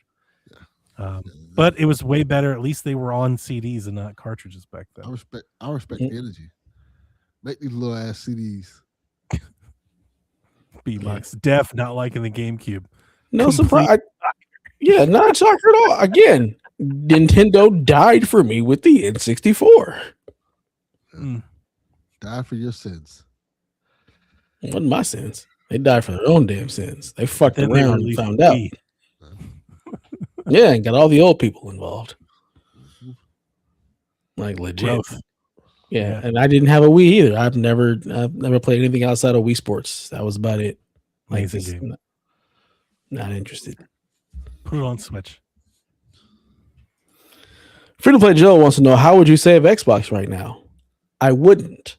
Yeah, take that shit and throw it in the garbage. I'm gonna throw dirt on the grave like Sony did by saying we're not putting games on PC, therefore we're not putting games on Xbox. So I'm just gonna. At this point, I'll just make Xbox third party completely. Just call it a day. All they can do. You can't put the mustard back in the packet. It's over. It's over, son. It's over. I might try. They If gonna try. anything, it was funny because that's what Sean was saying that he wanted to do and was making a case that they should do it. And I was saying that. I was like, it's crazy for all these reasons. But then today, it's like PlayStation's pulling these games back. I was like, maybe it's not that crazy. Oh, no, it's crazy. But maybe they could just follow suit and be like, yeah, no, we learned what they learned. And we're going to stop that. Oh, no. Maybe they could. No, they can't. It's too late. It's too late. It's Jova. It's Joe. For real. What I will tell you is I had a thought after I did Sweet Hangs. Me and Sean were talking, and I was explaining to him that we were talking about the everything is an Xbox plan. And I told him that I hated the plan because like when I log into my PC, it doesn't look like my Xbox. I don't have my Xbox games. I can't play Fable. Right. And I was like, the problem is everything can be an Xbox if the experience of an Xbox is different device to device. Right. I think that makes sense. And I was just arguing that like this works a lot better if they make it uniform. Now in my head, I keep saying this from the perspective of the console. Like I like the console and it's better. Right. So when I log in the PC, I want it to be a console. When I log into my phone, I want it to be the console. When I log into an Xbox, I want it to be a console. I was driving to work the other day and that thought just popped in my head. And I think it was because they added sounds to the cloud dashboard where like you move around, it sounds like an Xbox. And I had this other thought. I was like, the problem with this, like my desire for uniformity, the problem with it is the console. Like I keep looking at it like, why doesn't everything else look like the console? But then it dawned on me, the console's the thing that doesn't look like anything else. Yeah. If you shoot the console, suddenly there's uniformity everywhere. It is the exact same experience. Now, it's not the experience I want, but it is uniform. Like, and then everything is an Xbox. And I found that thought to be somewhat profound because I guess if I had to like try and save Xbox, I would like center the brand, I think, around Game Pass. And I would just push my games to every platform. But I would center the brand around Game Pass. Like I would make devices that were made to play things on Game Pass. Like I would center everything. Like Game Pass is the center. Game Pass is Xbox. And then you just put your games on PC, Steam, PlayStation, and you just put your games everywhere. And you go, hey, we're making shit for Game Pass because we think this is the future. And the reason that I would do that is not because I think it is successful. I don't think that's something people want to hear. The reason I would do that is I think it differentiates them from the others. It now gives them a mission and something to sell. We're doing this. If you subscribe to us, you get all of these games. You can play them on all of these things. And that's it. That's the pitch. From anywhere, everywhere. And you start building for that, what you think is the future. And you just start doing that. Meanwhile, you still sell your games on PlayStation. Like you still just keep doing that.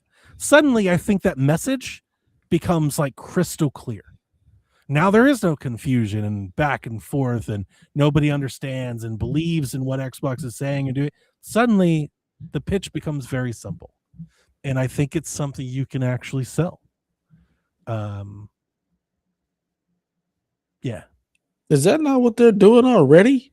Yeah, but they're not pitching it that way. They're saying we still believe stay in the console. course, pitch it differently. 100%. Oh, Xbox. But imagine if they made a device where they didn't call it a console. It wasn't competing with a PlayStation. What if they made like, this is the Game Pass machine? Like we made it spec to play Game Pass at this level. And it doesn't matter if it's better than Switch or not, because that's not the point. Like, it's just Game Pass. It's just a local client for Game Pass. You don't have to buy it. You can stream it. We have a Roku stick for that. But if you want to download and play, we have the device for that too. This is the Game Pass Tower, and it does that. It's kind of like a rebrand, but not. Do you get what I'm putting down? Yeah, I do. I feel like it's too little, too late. They should have done that a long time ago. Like, that should have been the initial thing. Like, because the Xbox really is just a Game Pass machine. If you really want to break it down, like, let's take the Series S and be like, this is it. This is the Game Pass machine. I wanted to say this last week. I said it to Sean, and I forgot to say it last week.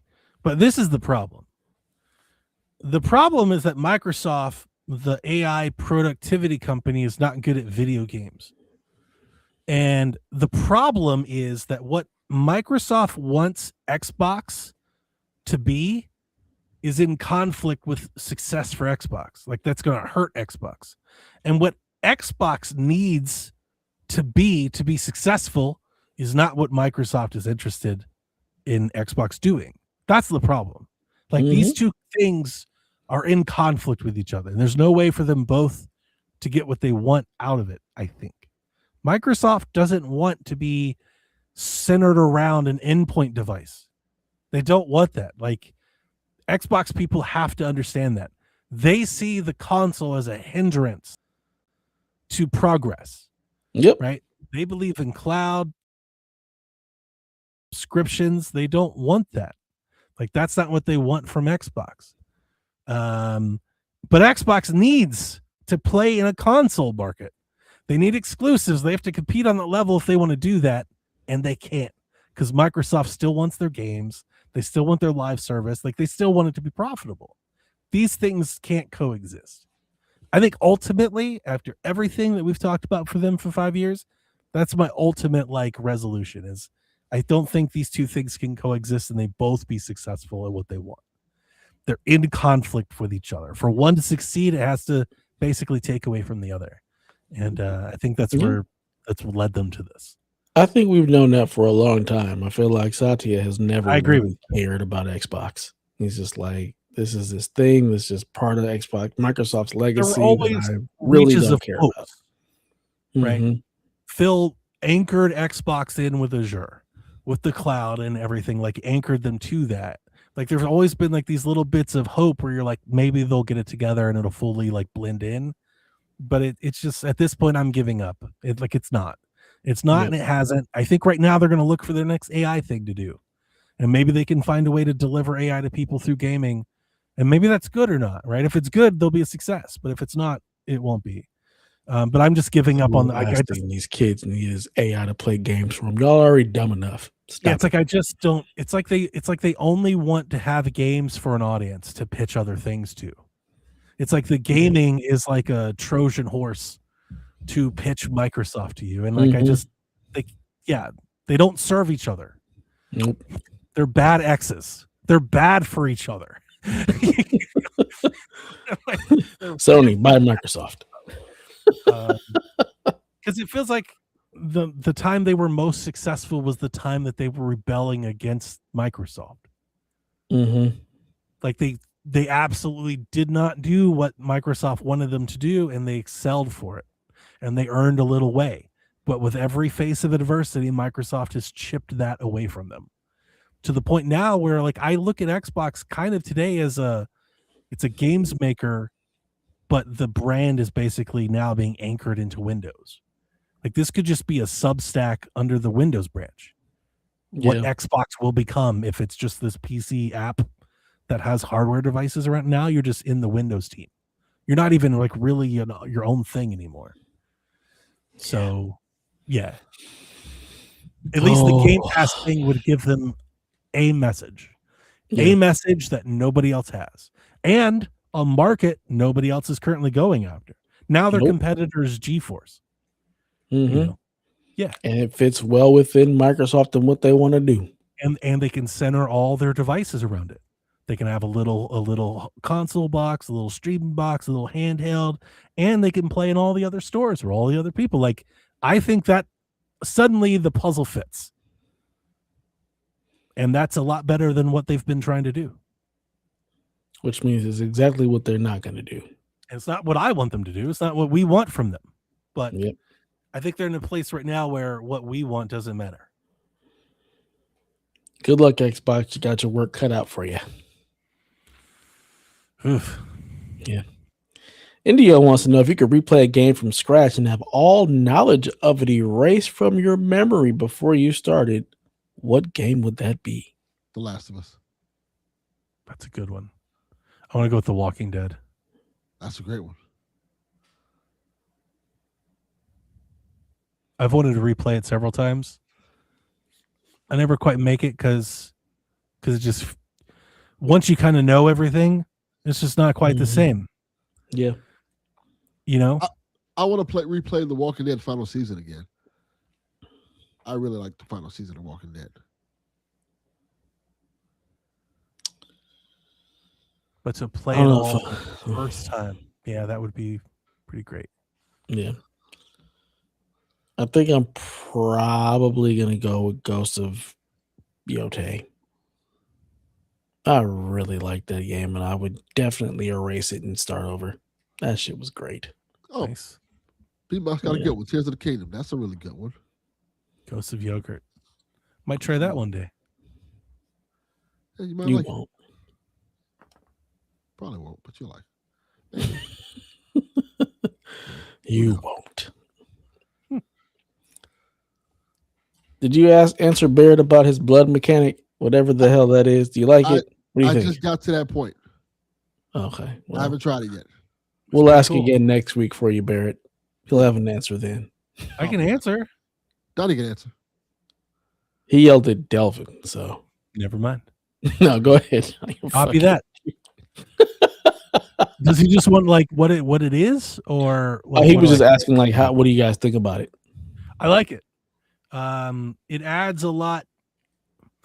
It feels very scarce without it, you know. So like it does add a little reprieve, but it also makes the backtracking and stuff somewhat more rewarding. I've enjoyed backtracking this game way more than I have at Resident Evil games in a long time. That's immediately where I'm not hearing a lot of people talk about Resident Evil 2, but like very much that. I'm just crisscrossing and zigzagging across these floors. That's a and good stuff, point. combing through shelves and drawers and stuff, trying to find stuff, and it's fun. It doesn't feel choreful at times. Yeah. I don't feel like I'm just retreading because the game, the more I play it, it keeps unfolding in different directions. And yeah, I'm back somewhere that I was before, but I'm back there with looking for something else. Yeah. You know, that's cool stuff. Nice. The last question from the pod comes from ye old Garrett Bland. He says, should we keep our PS5s now? Yes. I mean, I got two. If you want to play Intergalactic, you better. I mean, It's funny, we were joking earlier about when the next time I sell mine, but I did just move everything around it. Like I did just change the TV and got new lights and did all the things just to make a spot for it. Now I feel like if I got rid of it, now I just have an empty spot. Now what? You'd find something to put there. I made room for it.